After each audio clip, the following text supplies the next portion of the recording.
नमस्कार दोस्तों, आपका स्वागत है फैंटेसी नॉवल ऑडियो बुक में। आज हम लेकर आए हैं एक रोमांचक और रहस्यमयी कहानी जो आपको कल्पना की एक नई दुनिया में ले जाएगी। शुरू करने से पहले एक महत्वपूर्ण सूचना। इस कहानी के सभी पात्र, स्थान, घटनाएं और नाम पूर्णतः काल्पनिक हैं। इनका किसी वास्तविक व्यक्ति, स्थान या घटना से कोई संबंध नहीं है। यदि कोई समानता पाई जाती है तो वह मात्र संयोग होगी। तो बिना किसी देरी के आइए शुरू करते हैं आज की शानदार कहानी। जिस स्थान पर व्यक्ति का पालन पोषण हुआ हो, उसके आधार पर उसके विचार और सहज प्रवृत्ति एक निश्चित तरीके से आकार लेती है। ये स्वाभाविक है। माइकल का जन्म लायनहार्ट किंगडम में नहीं हुआ था। उनका पालन पोषण पद और वंश की कठोर परतों में नहीं हुआ था। वह ऐसी दुनिया से आया था जहां कम से कम ऊपरी तौर पर सभी लोग समान थे। पृथ्वी पर धन और शक्ति ने अब भी दूरियां पैदा की, लेकिन लोग एक ही सड़कों पर चलते थे और एक ही कतार में खड़े होते थे। ऑरोरा में ताकत मायने रखती थी, लेकिन व्यवस्था में यह नहीं कहा गया था कि गैर अलौकिक व्यक्ति से कमतर है। जन्मभूमि में कुछ महीनों तक कुलीन वर्ग के रूप में रहने से उस नींव को फिर से लिखने के लिए पर्याप्त नहीं था। दूसरों के सामने झुकना समस्या नहीं थी। वह राजा के सामने झुक सकता था। वह एक भिखारी के सामने भी झुक सकता था। अगर उसे लगता कि यह उचित है या उसका मन करता है तो वह किसी बच्चे के सामने झुक सकता था। वह इस बात को स्वीकार नहीं कर सकता था कि किसी के इस विश्वास के कारण झुकना पड़े कि जन्म से ही अन्य लोगों का जीवन कमतर होता है। अपनी पृष्ठभूमि के कारण मुंह खोलने से डरना भी उन्हें स्वीकार्य नहीं था। उसमें अब भी समझदारी बाकी थी। वह माहौल को भांप लेता था। उन्हें ठीक ठीक पता था कि क्या कहा जा सकता है और किस बात को अनदेखा करना चाहिए। लेकिन जहां ज्यादातर लोग पहले झुकना सीखते हैं, वहीं माइकल ऐसी जगह से नहीं आया था जहां उसे यह आदत सिखाई गई हो।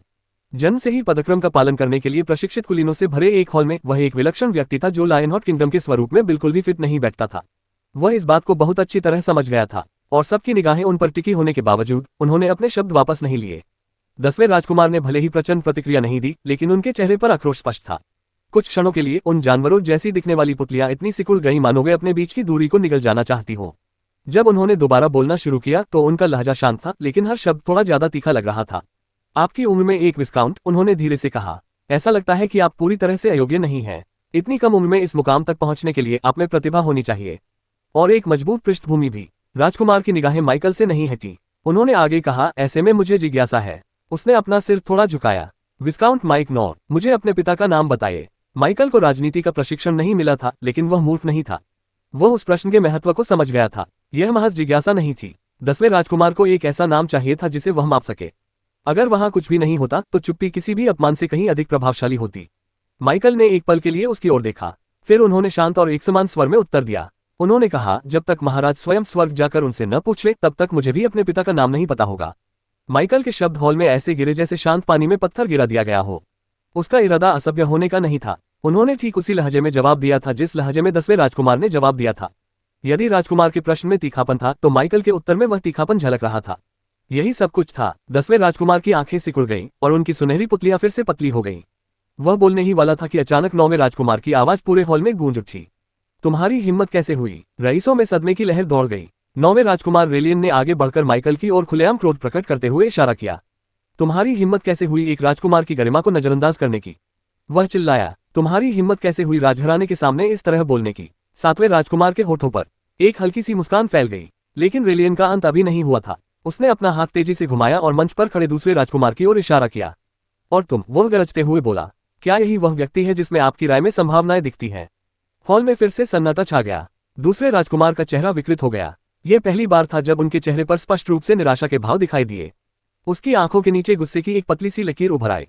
रेलियन का आरोप मामूली नहीं था। यह उनके निर्णय, उनके अधिकार और शाही उत्तराधिकार में उनकी स्थिति के लिए एक सीधी चुनौती थी।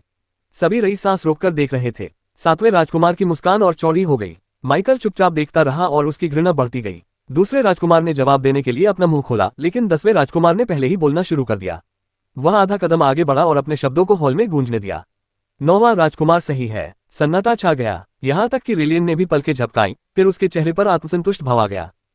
10वें राजकुमार ने अपने हाथ पीठ के पीछे बांध लिए। आंखें आधी झुकी हुई थी लेकिन तेज थी। उन्होंने कहा, अगर अब कुछ नहीं किया गया तो मैं राज्य में हंसी का पात्र बन जाऊंगा। कुछ रईसों ने गहरी सांस ली। कुछ लोगों ने माइकल को दया भरी नजरों से देखा।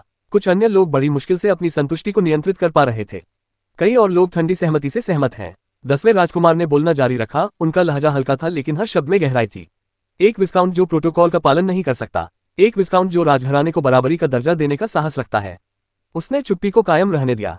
इससे उसका समर्थन करने वाले व्यक्ति की छवि खराब होती है। सभी निगाहें दूसरे राजकुमार की ओर मुड़ गईं। माइकल ने धीरे से सांस छोड़ी। वह काफी कुछ देख चुका था। उनकी राजनीति, उनके छोटे मोटे जाल, उनका बढ़ा हुआ अहंकार, प्रतिष्ठा और पदक्रम को लेकर उनका जुनून। उसे एक पल भी रुकने में कोई दिलचस्पी नहीं थी। माइकल हॉल के केंद्र से दूर मुड़ गया। उसने दरवाजे की ओर एक कदम बढ़ाया। एक और। जब रईसों को यह एहसास हुआ कि वह शाही टकराव के बीच में और बिना अनुमति के जा रहा है तो वे अचंभित हो गए। माइकल को कोई परवाह नहीं थी। तीसरे पायदान तक पहुंचने से पहले ही हॉल में एक आवाज गूंज उठी। सर माइक, राजकुमारी प्रिसिला ने कहा, क्या आप मुझे थोड़ी देर के लिए सम्मान दे सकते हैं और एक पल रुक सकते हैं? हॉल में फिर से सन्नाटा छा गया। दर्जनों लोगों की आंखें चौड़ी हो गईं। यहां तक कि राजकुमारों के चेहरे के भाव भी बदल गए। माइकल चलना बंद कर दिया। वह केवल इतना ही मुड़ा कि राजकुमारी प्रिसिला की ओर देख सके। उनकी आवाज शांत, विनम्र लेकिन बेबाक थी। महामहिम, मैं क्षमा चाहता हूं, उन्होंने कहा, लेकिन आज रात के लिए मैं दूसरे राजकुमार के अलावा किसी भी राजकुमार के साथ एक ही हवा में नहीं रह सकता। एक पिन भी गिरती तो पूरे हॉल को उसकी आवाज सुनाई देती। ये सदमा प्रतिष्ठित लोगों के चेहरों पर जंगल की आग की तरह फैल गया। तुम्हारी हिम्मत कैसे हुई? कई आवाजें एक साथ गूंज उठी जब काले कपड़े पहने पुरुषों का एक समूह अंधेरे से बाहर निकला। अपनी संयमित उपस्थिति के बावजूद उनमें से प्रत्येक ने रैंक 2 प्राणी की स्पष्ट तीव्रता का प्रदर्शन किया। ये शाही परिवार के गुप्त रक्षक थे। काले वस्त्र पहने पुरुषों के अचानक प्रकट होने से हॉल में तनाव की एक और लहर दौड़ गई। सभी लोग जानते थे कि वे कौन थे। छाया रक्षक। अफवाहों के अनुसार वे ऐसे बच्चे थे जिन्हें कम उम्र में ही ले जाया गया और एकांत में प्रशिक्षित किया गया, बिना पारिवारिक नाम के, बिना स्नेह के, सेवा के अलावा बिना किसी पहचान के पाला पोसा गया। उनके शरीरों को क्रूर तरीकों से गढ़ा गया, उनकी भावनाओं को कुचल दिया गया और उनकी वफादारी को एक पूर्ण सत्य में ढाल दिया गया। वे स्वभाव से बलवान नहीं थे। उनकी ताकत उन निश्चित तरीकों से आती थी जो उनकी जीवन अवधि की कीमत पर उनकी शक्ति को जबरदस्ती बढ़ाते थे। राज्य ने इसे एक महान बलिदान बताया। शैडो गार्ड्स इसे अपना उद्देश्य कहते थे। शाही परिवार के प्रत्येक सदस्य को उनकी स्थिति के आधार पर अलग अलग ताकत वाले कई हथियार प्राप्त हुए। राजा के पास सबसे शक्तिशाली समूह था। महान राजकुमारी के पास उनकी इकाई के बाद दूसरी सबसे बड़ी इकाई थी। युवराज के पास केवल एक ही दस्ता था। विभिन्न राजकुमारों के पास पद और कृपा के आधार पर कम संख्या में संपत्तियां थीं। यहां तक कि 7वें और 9वें राजकुमारों के निजी अंगरक्षक भी अंधेरे में छिपे रहते थे। आज रात ऐसा लग रहा था कि उन सभी ने माइकल के शब्दों पर एक साथ प्रतिक्रिया दी। काले वस्त्र पहने हुए एक दर्जन लोग सुरक्षात्मक और शिकारी मुद्रा में उसके और मंच के बीच खड़े थे। उनके हाथ हल्के से उनके हथियारों पर टिके हुए थे। उनकी आभा इतनी ही चमकी कि उनका इरादा स्पष्ट हो गया। एरियन का चेहरा पीला पड़ गया। सेरिया के पैर कांप रहे थे। दर्जनों रईसों ने नजरें फेर ली, वे किसी की नजरों से मिलने से डर रहे थे। माइकल की निगाहें शैडो गार्ड्स पर घूम पड़ी। निकटतम गार्ड ठंडी आवाज में आगे बढ़ा, तुम्हारी हिम्मत कैसे हुई महामहिमों की उपस्थिति में शाही वंश का अपमान करने की? पीछे हट जाओ और फैसले का इंतजार करो। माइकल की भौहें थोड़ी सी नीचे झुक गईं। एक हॉल में मौजूद रईस और राजकुमार उसे ऐसे घूर रहे थे मानो वह कोई जानवर हो। एक राजकुमार अपने उस पिता का नाम जानना चाहता है जिसे वह कभी जानता ही नहीं था। वह इस जगह से असहनीय पीड़ा सहने की सीमा तक पहुंच चुका था। राजकुमारी प्रिसिला ने धीरे से अपना हाथ उठाया। बस करो, उसने कहा। परछाइयां जम गईं। महान राजकुमारी ने अपनी आवाज नहीं उठाई, लेकिन उनका अधिकार एक स्थिर लहर की तरह पूरे हॉल पर हावी हो गया। उसने अपनी नजरें माइकल की ओर घुमाई। सर माइक, उसने कहा, मैंने आपसे इंतजार करने के लिए कहा था। उसकी नजरें शैडो गार्ड्स पर पड़ी, फिर वापस उस पर। आज रात आपको कोई नुकसान नहीं होगा। माइकल ने बोलने से पहले कुछ सेकंड तक उसकी आंखों में आंखें डालकर देखा। महामहिम, आपकी चिंता के लिए धन्यवाद, उसने शांत और स्थिर स्वर में कहा। लेकिन सच कहूं तो यहाँ कोई ऐसा नहीं है जो मुझे नुकसान पहुंचा सके। हॉल में फिर से सन्नाटा छा गया। एक सांस भी नहीं रुकी। इस बार तो दूसरे राजकुमार के चेहरे के भाव भी बदल गए। उनकी आमतौर पर सौम्य रहने वाली निगाहें ठंडी पड़ गईं। लगभग पूरे शाही खानदान के सामने बोले गए उन शब्दों की सरासर दृष्टता को देखकर उसके मन में माइकल के प्रति उदासीनता बढ़ने लगी। कुछ रईस तो लगभग दम घुटने से मर ही गए। कुछ लोग भय से घूर रहे थे। अन्य लोग अविश्वास में थे। अभिमानी, बहुत अहंकारी, अवास्तविक रूप से अहंकारी। अगर यह सच भी होता तो भी राजमहल में ऐसी बातें नहीं कही जाती थीं। और इन सबके नीचे एक शांत विचार हॉल में गूंज रहा था। उन्होंने यह बात तब भी कही जब स्वयं महान राजकुमारी ने हस्तक्षेप किया था। क्या उसने उसके चेहरे पर बिल्कुल भी ध्यान नहीं दिया? शैडो गार्ड्स ने भी ये शब्द सुन लिए। उनमें से कई की निगाहों में क्रोध की झलक दिखाई दी। उनके मुखौटे उनके भावों को छिपा रहे थे, लेकिन उनकी हत्या करने की मंशा म्यान से बाहर निकलती तलवार की तरह उभर रही थी। एक गार्ड ने अपना पैर आगे बढ़ाया। दूसरे ने अपने हथियार पर अपनी पकड़ और मजबूत कर ली। तीसरे व्यक्ति ने अपने गुरुत्वाकर्षण केंद्र को नीचे कर लिया। वे सभी एक साथ चले गए, या यूं कहें कि उन्होंने कोशिश की। उनमें से कोई भी एक कदम भी नहीं उठा पाया। उनके अंगों पर दम घोटने वाला दबाव पड़ रहा था। उनकी मांसपेशियां आपस में जकड़ गईं। उनके पैर जमीन से उठने से इनकार कर रहे थे। ऐसा लग रहा था मानो अदृश्य जंजीरों ने उन्हें वहीं बांध रखा हो। कुछ रईस चौंक गए। अधिकांश लोगों को तो ये भी समझ नहीं आया कि क्या हुआ था, लेकिन राजकुमारों ने ऐसा किया। दूसरे राजकुमार की आंखें थोड़ी सी चौड़ी हो गईं। 7वें और 9वें राजकुमारों का पहले वाला मनोरंजन खत्म हो गया। 10वें राजकुमार की पुतलियां किसी जानवर की तरह खतरे को भांपते हुए सिकुड़ गईं। और माइकल ने जमे हुए शैडो गार्ड्स को सौम्य भाव से देखा, मानो वह सोच रहा हो कि उन्होंने कोशिश ही क्यों की। बेशक माइकल ही वह कारण था जिसकी वजह से शैडो गार्ड्स एक कदम भी आगे नहीं बढ़ पाए। हालांकि उन्होंने पिछले कुछ महीने पालन करने के लिए एक आदर्श कानून की खोज में बिताए थे, लेकिन उन्होंने अपने बाकी विकास की उपेक्षा नहीं की थी। उसने अपनी जादूगरी का अभ्यास किया था, मंत्रों का अध्ययन किया, अभ्यास किए गए रूप। उसने अपने ज्ञान में सुधार किया। और सबसे महत्वपूर्ण बात यह है कि जब भी कोई चीज उसकी रुचि जगाती थी, वह अपने मरे हुए साथियों से कौशल हासिल कर लेता था। उन कौशलों में से एक कौशल लकी से मिला था। लकी के पतले लेकिन निर्विवाद ड्रैगन वंश में एक आदिम सहज कौशल निहित था, जो कि डराने का एक ऐसा तरीका था जिसका इस्तेमाल ड्रैगन छोटे जीवों के खिलाफ करते थे। माइकल ने इसकी नकल की थी। शैडो गार्ड्स को जो महसूस हुआ उसमें हत्या का इरादा नहीं था। यह माना का दबाव नहीं था। यह एक ऐसा आदेश था जो उनकी जीवित रहने की सहज प्रवृत्ति के भीतर गहराई से छिपा हुआ था। हिलना मत, एक ऐसा आदेश जिसका पालन उनके शरीर ने उनके दिमाग के प्रतिरोध करने से पहले ही कर लिया। यहां तक कि राजकुमारी प्रिसिला की आंखें भी थोड़ी तेज हो गईं। राजमहल स्तब्ध रह गया। हर रईस भय और अविश्वास के बीच फंसा हुआ था। राजकुमार भी इससे अलग नहीं थे। नौवां राजकुमार, जो कुछ क्षण पहले सबसे अधिक मुखर था, अब ऐसा लग रहा था मानो उसका गला सूख गया हो। सातवें राजकुमार की खुशी पूरी तरह गायब हो गई। 10वें राजकुमार की पशुवत पुतलियां पतली दरारों में सिमट गईं, सारी लापरवाही गायब हो गई। और दूसरा राजकुमार चुपचाप हैरानी से माइकल को देखता रहा। माइकल वहां बेफिक्री से लगभग ऊब कर खड़ा था, जबकि 1 दर्जन ग्रैंड स्टेज शैडो गार्ड गतिहीन मूर्तियों में तब्दील हो गए थे। केवल राजकुमारी प्रिसिला ने ही अपना संयम बनाए रखा, हालांकि अब वह भी माइकल को एक नई विचारशील दृष्टि से देख रही थी। माइकल ने फिर से मुड़कर दरवाजों की ओर चलना शुरू कर दिया। शैडो गार्ड उसके पीछे जमे रहे। जब महान राजकुमारी की आवाज एक बार फिर गूंजी तो बाकी सभी लोग सदमे में सांस भी नहीं ले पा रहे थे और देखते ही देखते रह गए। सर माइक, उसकी आवाज संयमित थी लेकिन पहले से अधिक तीखी थी। मैं आपकी निराशा को समझ सकता हूं, लेकिन ये सच है कि आपने आज रात शाही परिवार का अपमान किया। ये बिना किसी उकसावे के हुआ था। हॉल में हलचल मच गई। कुछ रईसों ने हल्के से सिर हिलाया। कुछ अन्य लोगों को आश्चर्य हुआ कि क्या वह अपने भतीजों के लिए अपनी इज्जत बचाने की कोशिश कर रही थी। माइकल रुक गया। वह आगे नहीं चलता रहा। इसके बजाय वह पूरी तरह से उसकी ओर मुड़ गया और अपनी आंखों में व्याप्त निर्मलता को छिपाने की कोशिश नहीं की। बिना किसी उकसावे के उसने धीमी आवाज में पूछा। राजकुमारी प्रिसिला ने बिना पलक झपकाए उसकी निगाहों का सामना किया। हाँ, आपने कुछ ज्यादा ही तीखे शब्दों का प्रयोग किया। भले ही आपको बुरा लगा हो, लेकिन आपके शब्द, क्या इसका मतलब यह है कि आप उनकी कही हर बात से सहमत हैं? उसने उसके बोलने की समाप्ति का इंतजार नहीं किया। उन्होंने 10वें राजकुमार का नाम लेने की जहमत नहीं उठाई। उसने बस अपना हाथ उठाया और उस व्यक्ति की ओर इशारा किया। उस राजकुमार पर जिसने अपमान की शुरुआत की थी। उस निर्दयी आंखों वाले राजा पर जिसने उसे पहले उकसाया था। उस व्यक्ति पर जो मानता था कि माइकल की कीमत उसके उस पिता से मापी जा सकती है जिसे वह कभी नहीं जानता था। क्या तुम उसकी कही हर बात से सहमत हो? माइकल ने पूछा। उसकी आवाज शांत, स्पष्ट और निर्मम रूप से सीधी थी। हॉल कांप उठा। रईसों ने गहरी सांस ली।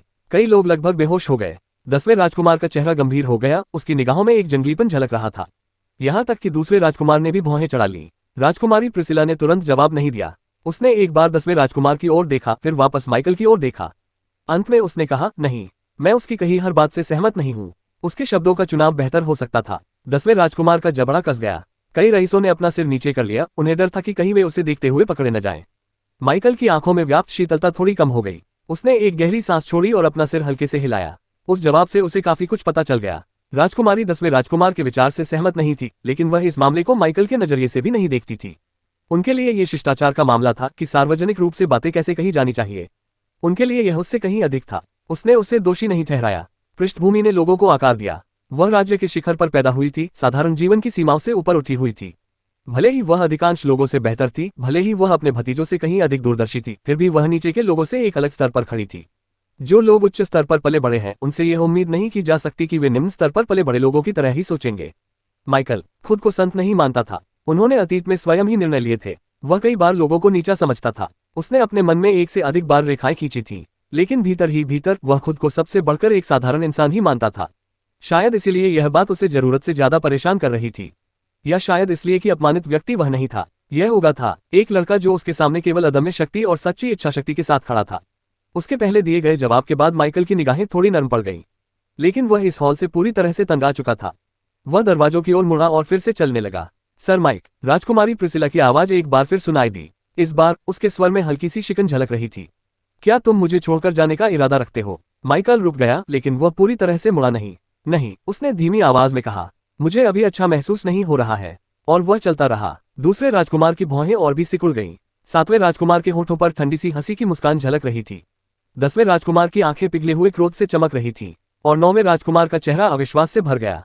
राजकुमारी प्रिसिला चली गईं। एक पल के लिए वह प्लेटफॉर्म पर खड़ी रही। अगले ही पल वह माइकल के बगल में एक सहज धुंधली सी गति में प्रकट हुई।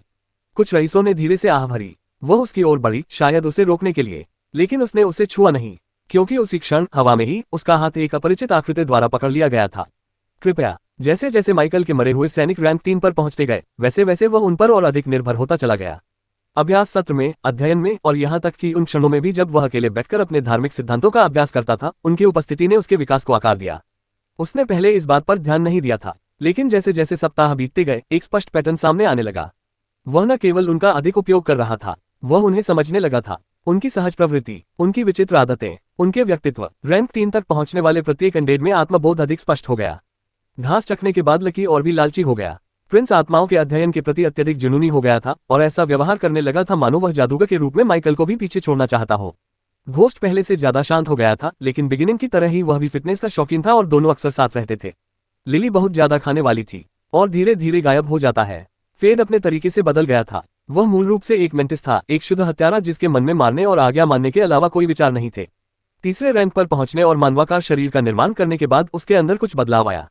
वह एक ही भूमिका पर अड़ियल हो गया। माइकल का अंगरक्षक होने के नाते वह लगातार माइकल पर नजर रखता था। वह उसी छाया में मंडराता रहा जिसमें माइकल खड़ा होता था। स्पार्टन द्वारा उसे लगातार पढ़ने के लिए दी जाने वाली विचित्र उपन्यासों के आधार पर उसने अपनी शारीरिक मुद्रा में भी सुधार किया। एक बार माइकल ने फेड को कपड़े तह करने की कोशिश करते हुए देख लिया था, क्योंकि स्पार्टन की किताब रॉयल सोल्जर इन लव में लिखा था कि अंगरक्षकों के शिष्टाचार सुरुचिपूर्ण होने चाहिए। माइकल ने इसके लिए दो बातों को जिम्मेदार ठहराया। सबसे पहले स्पार्टन था, जिसे विद्वान बनने का जुनून सवार था और वह हर उस हास्यास्पद किताब को साझा करता था जो उसे मिल सकती थी। दूसरा कारण था मरे हुओं की अपने स्वामी की सेवा करने की स्वाभाविक प्रवृत्ति। फेड ने दोनों प्रभावों को सबसे विचित्र तरीके से मिला दिया। और अब शाही महल में वही फेड जो माइकल की छाया में छिपा हुआ था, राजकुमारी प्रिसिला की कलाई को हवा में पकड़े हुए था। योजक चिन्ह, योजक चिन्ह, योजक चिन्ह। पूरा हॉल एक बार फिर सन्नाटे में डूब गया। ये कहना ज्यादा सही होगा कि हॉल काफी देर से जमा हुआ था। इस बार झटका भ्रम से उत्पन्न हुआ। किसी ने भी उसे हिलते डुलते नहीं देखा था, यहाँ तक कि अपनी त्रुटिहीन दृष्टि के लिए प्रसिद्ध शैडो गार्ड्स भी नहीं। एक क्षण राजकुमारी प्रिसिला ने हाथ बढ़ाया। इसके बाद काले कवच में लिपटे और हल्के हरे रंग की आंखों वाले एक लंबे दुबले पतले व्यक्ति ने उसका हाथ धीरे से लेकिन मजबूती से पकड़ लिया। फीका, उनकी आवाज नर्म और शांत थी। मेरे स्वामी, आप मुझे मत छुओ। मास्क के पीछे छिपे शैडो गार्ड्स की आंखें चौड़ी हो गईं। कुलीन लोग पीछे हट गए।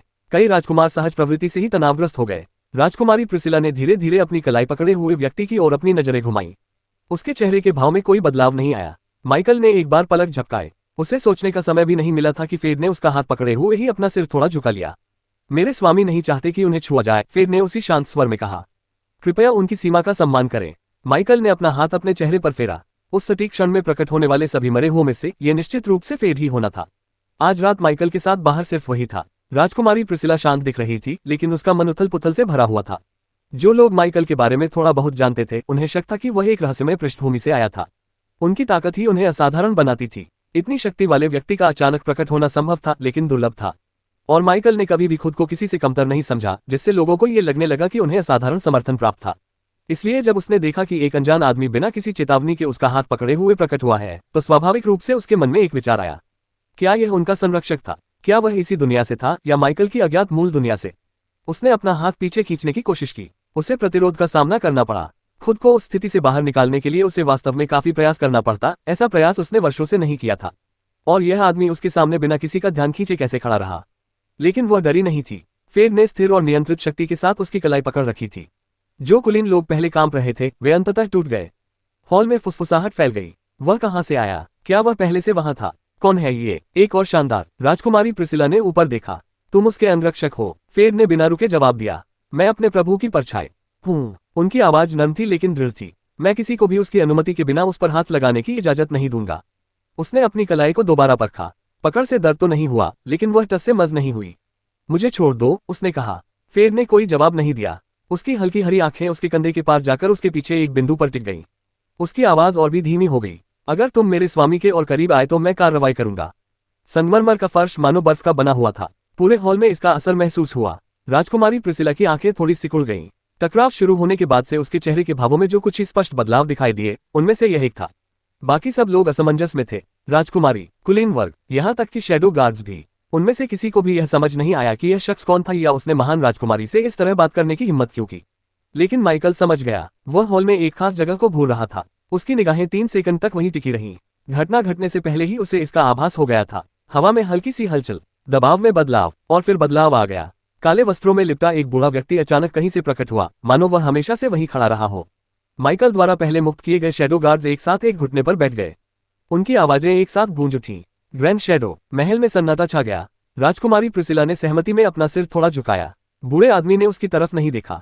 उसने माइकल की तरफ नहीं देखा। उसने राजकुमारों की ओर नहीं देखा। उसकी निगाहें फेड पर टिक गईं। फेड ने नजर नहीं हटाई। दोनों एकदम खामोशी से खड़े रहे। कुलीन वर्ग के लोग कवचधारी उस अपरिचित व्यक्ति को नहीं जानते थे, लेकिन काले वस्त्रधारी उस बुजुर्ग को वे सभी पहचान गए जो अभी अभी प्रकट हुआ था जैसे ही उन्होंने उसका पदनाम सुना। द ग्रैंड शैडो, वह व्यक्ति जो शाही परिवार के अधीन सभी शैडो गार्ड्स का नेतृत्व करता था। उनके पास एक और उपाधि भी थी, राज्य के द्वितीय पीढ़ी के राजा का दूसरा भाई। दोनों एकदम खामोशी से खड़े रहे। कुलीन वर्ग के लोग कवचधारी उस अपरिचित व्यक्ति को नहीं जानते थे, लेकिन जैसे ही उन्होंने उसका पदनाम सुना वे सभी काले वस्त्रधारी बुजुर्ग को पहचान गए। द ग्रैंड शैडो, वह शाही परिवार के अधीन सभी शैडो गार्ड्स का नेतृत्व करता था। उनके पास एक और उपाधि भी थी, वह राज्य के दूसरी पीढ़ी के राजा का दूसरा भाई था। 60 वर्ष से अधिक आयु की राजकुमारी प्रिसिला के लिए भी यह व्यक्ति उनके परदादा और शाही महल के संरक्षक के समान था। वह केवल इसलिए प्रकट हुआ था क्योंकि उसने छाया जादू के कुछ अंशों को महसूस किया था, जो कि उसके स्तर के हत्यारे के लिए अत्यंत संवेदनशील होता है। उस बूढ़े व्यक्ति की उपस्थिति शांत थी, फिर भी वह हॉल पर एक अदृश्य भार की तरह दबाव डाल रही थी। उसकी आंखें धुंधली फीकी धूसर थीं, लेकिन वे फेद पर टिकी हुई थीं। एक पल के लिए कुछ भी नहीं हिला। तभी माइकल के दिमाग में एक आवाज सुनाई दी, मेरे स्वामी, मैं उसे हरा नहीं सकता। फेड ने अपने होंठ नहीं हिलाए, लेकिन माइकल ने उसे स्पष्ट रूप से सुना। माइकल को चेतावनी की जरूरत नहीं थी। जैसे ही वह बूढ़ा व्यक्ति प्रकट हुआ, उसकी सत्य दृष्टि सक्रिय हो गई। यह पहली बार नहीं था जब उसने रैंक 3 देखा था, लेकिन यह सबसे भयावह था। लेकिन क्या माइकल डरा हुआ था? नहीं, उसके दिल की धड़कन तेज नहीं हुई। उनकी सांस लेने की प्रक्रिया में कोई बदलाव नहीं आया। उसने बस अपनी भावनाओं पर नियंत्रण मजबूत किया और देखता रहा। बूढ़े आदमी की निगाहें थोड़ी सी इधर उधर घूमी। हत्या के इरादे की एक हल्की सी झलक हवा में फैल गई, इतनी हल्की कि ज्यादातर लोग इसे महसूस नहीं कर पाए। लेकिन माइकल के मरे हुए साथियों ने इसे तुरंत भांप लिया। माइकल के पैरों के नीचे की छाया से कुछ और हलचल हुई।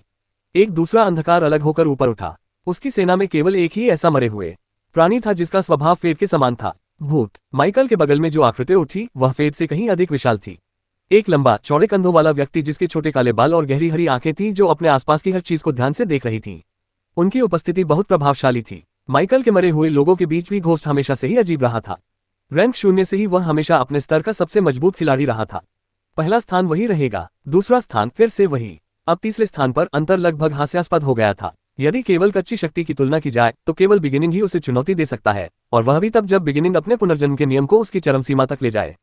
अपनी जरूरत की हर चीज खरीदें, एली एक्सप्रेस ऐप खोलें। अपनी जरूरत की हर चीज खरीदें, एली एक्सप्रेस ऐप खोलें। अपनी जरूरत की हर चीज खरीदें और देखें, छूट और मुफ्त शिपिंग के साथ बेहतरीन डील पाएं। एली एक्सप्रेस से खरीदें। सामान्य परिस्थितियों में घोस्ट माइकल का सबसे शक्तिशाली एंडेड था, एक सच्चा राक्षस। बूढ़े व्यक्ति को भी इसका एहसास हुआ।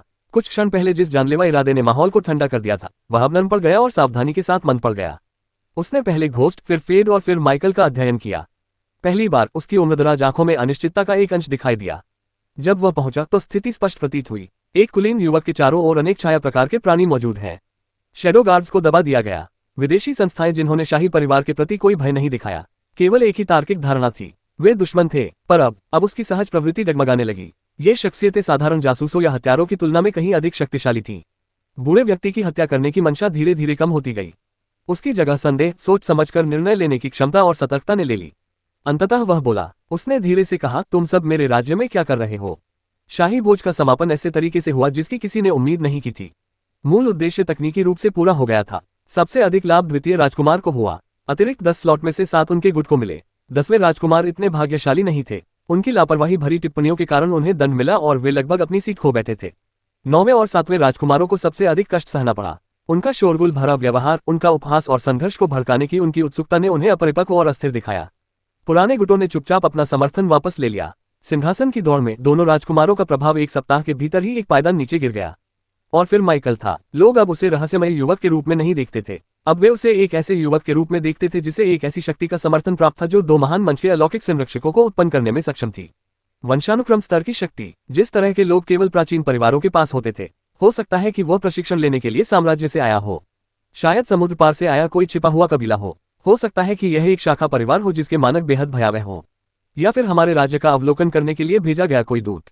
लेकिन माइकल इनमें से किसी के बारे में नहीं सोच रहा था। जैसे ही एवरमून की गाड़ी उन्हें भोज से दूर ले गई, वे पीछे की ओर झुक गए और धीरे धीरे सांस छोड़ी। एक पल के लिए उसने सोचा कि क्या आज रात अपने असली रूप में व्यवहार करके उसने कुछ ज्यादा ही कर दिया है, लेकिन वह भावना जल्दी ही गायब हो गई। सच्चाई सीधी सादी थी। उन्हें बहुत अच्छा महसूस हुआ। बहुत समय बाद पहली बार उसने ठीक वैसे ही बात की थी जैसा वह चाहता था। उसने अपनी इच्छा के अनुसार कार्य किया था। उसने किसी के सामने सिर नहीं झुकाया था। अगर आप अपना पूरा जीवन दूसरों के सामने झुकते हुए बिताते हैं तो सत्ता हासिल करने का क्या फायदा? अगर आप अपना हर पल किसी को नाराज न करने की कोशिश में बिताते हैं तो शक्ति का उपयोग किया जाना चाहिए। सत्ता का उद्देश्य स्वतंत्रता प्रदान करना था। आज रात माइकल ने पूरी आजादी से जीवन बिताया। और यह अविश्वसनीय अनुभव था। बस एक छोटी सी समस्या थी। वह गाड़ी के अंदर एक तरफ मुड़ गया। एरियन उसके सामने बैठी थी। उसके हाथ करीने से उसकी गोद में रखे हुए थे। उसकी पीठ सीधी थी, उसकी आंखें झुकी हुई थीं। उसका हाव भाव असामान्य रूप से औपचारिक था, कठोर भी। माइकल ने थोड़ा सा भौहें सिकुड़ी। राजकुमारी, उसने धीरे से पुकारा। एरियन ने अपनी निगाहें ऊपर उठाईं। उसने एक बार पलकें झपकाईं, मानो वह गहरी सोच से बाहर निकली हो।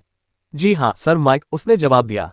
क्या तुम ठीक हो? माइकल ने पूछा। एरियन हिचकिचाए। उसके होठों से एक हल्की सी सांस निकली। फिर उसने धीमी आवाज में बात की। क्या आपके दर्जे का कोई व्यक्ति मुझे अभी भी राजकुमारी कह सकता है? माइकल ने पलकें झपकाईं। मेरी हैसियत? उसने पूछा। कौन सी हैसियत? एरियन ने उसे ऐसे घूरकर देखा जैसे उसने पूछा हो कि आग गर्म होती है या नहीं। इससे पहले कि वह जवाब दे पाती, उसने बोलना जारी रखा। मैं तो बस एक विस्काउंट हूँ। एरियन ने एक पल के लिए घूर कर देखा। फिर उसके होठों में एक हल्की सी मुस्कान आई। उसकी पूरी मुद्रा शिथिल हो गई, मानो सुबह की धूप में पाला पिघल रहा हो। उसकी मुस्कान और भी खिल उठी, गर्मजोशी से भरी और राहत से भरपूर। मैं समझ गई, उसने धीरे से कहा। तुम्हें मुझे राजकुमारी कहना बंद कर देना चाहिए। माइकल ने अपनी भौहें ऊपर उठाईं। ओह, तो फिर मैं आपको क्या कहकर बुलाऊं? एरियन की मुस्कान और भी चौड़ी, प्यारी और स्पष्ट रूप से प्रसन्न हो गई।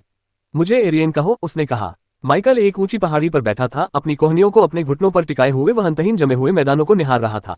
वह भूमि शांत और सुनसान थी। इतनी ठंड की एक सामान्य व्यक्ति सुन्न हो जाए, फिर भी अजीब तरह से शांतिपूर्ण माहौल। माइकल ने धीरे से सांस छोड़ी। ये बहुत सुंदर दिखता है, उसने धीमी आवाज में कहा। उसके बगल में बर्फ के हल्के से कुचलने की आवाज सुनाई दी। स्पार्टन वहां एकदम फिट सूट पहने खड़ा था। उसके लंबे बाल ऊंची पोनीटेल में बंधे थे और काले फ्रेम वाला चश्मा उसकी नाक पर करीने से टिका था। उसने बड़ी कुशलता से चश्मा ठीक किया। गुरुजी, आपको क्या सुंदर लग रहा है? स्पार्टन ने विनम्रता से पूछा। माइकल ने तुरंत जवाब नहीं दिया। उसकी निगाहें क्षितिज पर टिकी रहीं। अंत में उन्होंने कहा, यह मुझे याद दिलाता है कि एक ऐसी जगह में भी जो एकांत का एहसास कराती है, वहां मिलने वाली शांति कल्पना से कहीं अधिक मूल्यवान हो सकती है। स्पार्टन ने पलकें झपकाईं और उसी दृश्य को देखा। उसकी आंखों में उलझन झलक रही थी। उसे स्पष्ट रूप से वह नहीं दिख रहा था जो माइकल को दिख रहा था, लेकिन उसने इस पर कोई सवाल नहीं उठाया। उसने बस अपने चश्मे को ठीक किया और सिर हिलाया। गुरुजी का एक गहरा विचार, बहुत ही काव्यात्मक। माइकल धीरे से हंसा। वह काव्यात्मक होने की कोशिश नहीं कर रहा था, उसे बस ये नजारा अच्छा लगा। दुनिया जमी हुई और कठोर थी, लेकिन उस क्षण में वह शांत थी और उसे यह अच्छा लगा। कुछ और सेकंड की खामोशी के बाद माइकल उठ खड़ा हुआ। उसके लिबादे से बर्फ फिसल गई। इतना आराम काफी है, अब दूसरी मंजिल पर जाने का समय है। स्पार्टन तुरंत सीधा खड़ा हो गया। समझ गया स्वामी। माइकल ने चारों ओर फैले विशाल मैदान पर नजर डाली। यह मैदान बहुत बड़ा था। घंटों शिकार करने के बाद भी वह मुश्किल से ही पूरा इलाका पार कर पाया था। यहाँ राक्षस कम थे, लेकिन हर मुठभेड़ से उसकी सेना में कुछ नया जुड़ता जा रहा था। रास्ते में उसकी मुलाकात कई जातियों से हुई। कुछ को वह पहचानता था, कुछ को नहीं, लेकिन उनमें से एक भी बौना नहीं था। उनका कहीं कोई पता नहीं चला। उन्हें कम से कम एक एल्फ बस्ती देखने की उम्मीद थी, लेकिन वहां कुछ भी नहीं था। हो सकता है कि उनके पास इस तरह का कोई स्टेशन ही न हो, या शायद उन्होंने ऐसा किया हो, लेकिन वह इतनी दूर था कि सफाई के दौरान वह उस तक नहीं पहुंच सका। उन्हें 2 अतिरिक्त फेडरेशन स्टेशन मिले। ये बात तर्कसंगत थी। अरोरा नरक में प्रवेश के लिए केवल एक ही द्वार पर निर्भर नहीं रह सकती थी। माइकल को यह नहीं पता था कि वास्तव में उस क्षेत्र में कितने द्वार मौजूद हैं। वास्तव में एक दिलचस्प जगह। उसने अपना पैनल चेक किया और सिर हिलाया। 400। उसके मरे हुए लोगों की संख्या लगभग उस स्तर तक पहुंच चुकी थी। इस बारे में 2 बातें ध्यान देने योग्य थीं। पहली बात तो यह है कि यह उनकी क्षमता की सीमा से बहुत दूर था।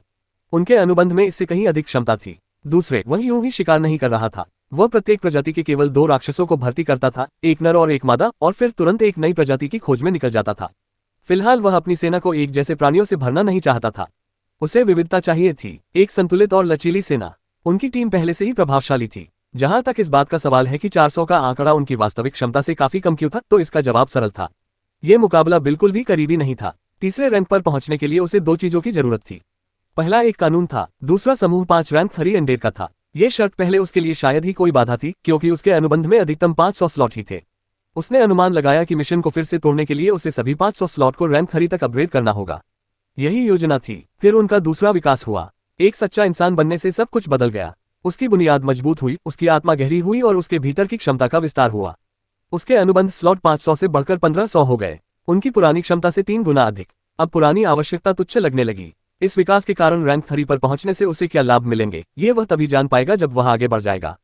स्पार्टन ने अपने दस्ताने ठीक किए और मैदानों की ओर देखा। उन्होंने कहा, मुझे आश्चर्य है कि नरक के दूसरे तल का प्रवेश द्वार कहाँ स्थित है। माइकल ने अपने भंडारण कक्ष में हाथ डाला और क्रिस्टल का नक्शा बाहर निकाला। इसकी जांच करना आसान है। एक विशाल प्रक्षेपण प्रकट होते ही माना कि एक लहर सतह पर फैल गई। माइकल ने मानचित्र को तब तक घुमाया जब तक कि एक धुंधला चिन्ह टिमटिमाने नहीं लगा। वहां प्रवेश द्वार, यह उम्मीद से कहीं अधिक दूर था। माइकल ने उस स्थान को याद कर लिया और नक्शा सहेज लिया। तारांकन, प्रवेश द्वार की ओर का सफर लंबा था, लेकिन नरक में प्रवेश करने के बाद पहली बार माइकल ने एक बड़ी भीड़ देखी। मैदानों में फैली हुई फेडरेशन की बस्तियों के अलावा यह एकमात्र ऐसी जगह थी जहां यात्री स्वाभाविक रूप से इकट्ठा होते प्रतीत होते थे। जैसे जैसे वह प्रवेश द्वार के करीब पहुंचता गया, उसे जमे हुए मैदान पर और भी कई आकृतियां चलती हुई दिखाई देने लगीं। माइकल ने अपनी ही जाति के कुछ लोगों को भी देखा। वे उस पर सरसरी नजर डालते हुए उसके पास से गुजर गए। जिन लोगों ने उनकी ओर सिर हिलाकर सहमति जताई, उन्हें बदले में एक साधारण सी सहमति ही मिली। माइकल इसे पहले से ही आगे देख सकता था। जमी हुई धरती में एक बड़े पत्थर पर पड़ी एक विशाल दरार, मानो जमीन पर खुदा हुआ कोई घाव हो, जो मंद नीली रोशनी से हल्की चमक रही थी। प्रवेश द्वार। माइकल ने अपनी गति धीमी नहीं की। जैसे ही वह चमकते हुए पत्थर के पास पहुंचा, उसने उस पर हाथ रखा और आगे बढ़ गया। पलक झपकते ही उसका शरीर अंदर खींच लिया गया। एक घुमावदार शक्ति ने उसे एक सर्पिल सुरंग की तरह घेर लिया और उसकी चेतना को एक मार्ग से खींच ले गई। उसकी दृष्टि धुंधली हो गई, रंग फैल गए, आवाज गायब हो गई और आधे सेकंड के लिए उसने दिशा का सारा बोध खो दिया। फिर एक धीमी सी गड़गड़ाहट हुई। माइकल ठोस जमीन पर उतरा। प्रभाव को कम करने के लिए उसके घुटने स्वतः ही मुड़ गए। उसने खुद को संभाला, एक बार सिर हिलाया और राहत की सांस ली। माइकल ने अपनी आंखें खोली और दुनिया बदल चुकी थी। बर्फीले मैदान, हल्की नीली चमक, शांत ठंडी खामोशी, सब कुछ गायब हो गया था। उसकी जगह गर्मी थी, असहनीय गर्मी। उसके नीचे की जमीन लाल थी, जंग की तरह, सूखे खून की तरह, झुलसी हुई मिट्टी की तरह जिसने कभी पानी नहीं देखा था। उसके ऊपर का आकाश भी लाल था, एक गहरा अशुभ लाल रंग। तारांकन। माइकल एक पल के लिए स्थिर खड़ा रहा, अवलोकन करता रहा। फिर उसने अपनी आत्मा के भीतर हाथ बढ़ाकर स्पार्टन को भूले हुए आंतरिक स्थान के क्षतिग्रस्त ताबूत से बाहर निकालने का प्रयास किया। स्पार्टन उसके बगल में प्रकट हुआ। सूट एकदम साफ था, चश्मा बिल्कुल वैसा ही था, पोनीटेल भी अभी भी साफ सुथरी थी, मानो उसे बर्खास्त ही नहीं किया गया हो। उसने अपने चश्मे को एक बार ठीक किया और अपना सिर झुकाया। हम पहुंच गए हैं, स्वामी। माइकल ने हल्के से सिर हिलाया। स्पार्टन सीधा खड़ा हुआ और उसने चारों ओर लाल रेत और लाल आकाश की ओर देखा। इस जगह का माहौल बहुत ही अनफ्रेंडली है, उसने धीमी आवाज में कहा। माइकल ने सांस छोड़ी और अपनी त्वचा पर गर्मी का दबाव महसूस किया। चलो चलते हैं, हमें अभी कई मंजिलें पार करनी है, इसलिए हमें यहाँ समय बर्बाद नहीं करना चाहिए। माइकल ने अपनी निगाहें सामने फैले खाली रेगिस्तान की ओर घुमाई और नरक के दूसरे तल पर अपना पहला कदम रखा। माइकल ने जिस बात की उम्मीद नहीं की थी, वह थी किसी अजीब चीज पर पैर रखना। उसके जूते के नीचे से हल्की सी चरमराहट की आवाज आई। उसने भौहें चढ़ा ली और नीचे देखने लगा। पहली नजर में ये लाल रेत में आधा दबी हुई चट्टान जैसी लग रही थी, लेकिन जब वह झुककर अनाज को एक तरफ हटाने लगा तो उसके चेहरे के भाव बदल गए। रेत के नीचे एक शव पड़ा था, मानवाकार आकृति, नीली त्वचा वाला, हल्की सी चमक, मानो तारों का एक पर्दा उसकी त्वचा के ठीक नीचे झिलमिला रहा हो। अब भी जब इसकी अधिकांश रोशनी मंद पड़ चुकी है, तब भी इसकी सतह पर तारों की रोशनी के छोटे छोटे कण कमजोर रूप से स्पंदित हो रहे हैं। माइकल ने अपना हाथ मूर्ति की छाती के पास रखा। एक धीमी नाजुक लय ने जवाब दिया, मुश्किल से जीवित। इसमें कोई आश्चर्य नहीं कि उसे पहले कुछ भी महसूस नहीं हुआ था। महसूस करने के लिए लगभग कोई जीवन बचा ही नहीं था। उन्होंने उस प्राणी का और अधिक बारीकी से अध्ययन किया। नीली त्वचा और छोटे छोटे चमकदार धब्बों को छोड़कर यह देखने में बिल्कुल इंसान जैसा लगता था। यह, माइकल ने धीरे से कहा, उसके चेहरे पर हैरानी के भाव झलक रहे थे। एक स्टाबोन है। उसने स्पार्टन की ओर एक नजर डाली। गुरुजी, क्या ये तारा जाति का सदस्य नहीं है? माइकल ने धीरे से सिर हिलाया। हाँ बिल्कुल, एक मानव प्रभेदित प्रजाति, ब्रह्मांड की 5 सबसे तकनीकी रूप से उन्नत सभ्यताओं में से एक। कई क्षेत्रों में तो वे अरोरा से भी आगे हैं। माइकल की निगाहें स्टाबोन की मंद चमकती त्वचा पर टिकी रहीं।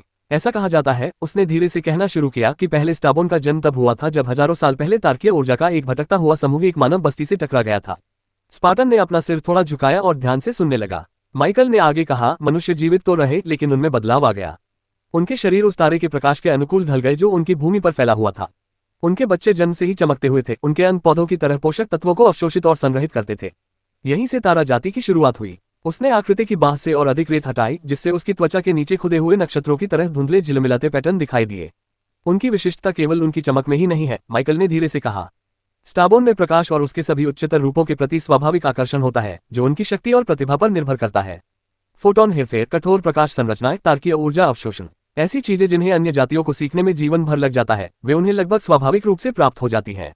फिर उनकी बुद्धिमत्ता की बात आती है। स्पार्टन ने अपनी निगाहें नीचे कर ली। और उनकी बुद्धिमत्ता, यह उनकी सबसे बड़ी ताकत में से एक है, माइकल ने जवाब दिया।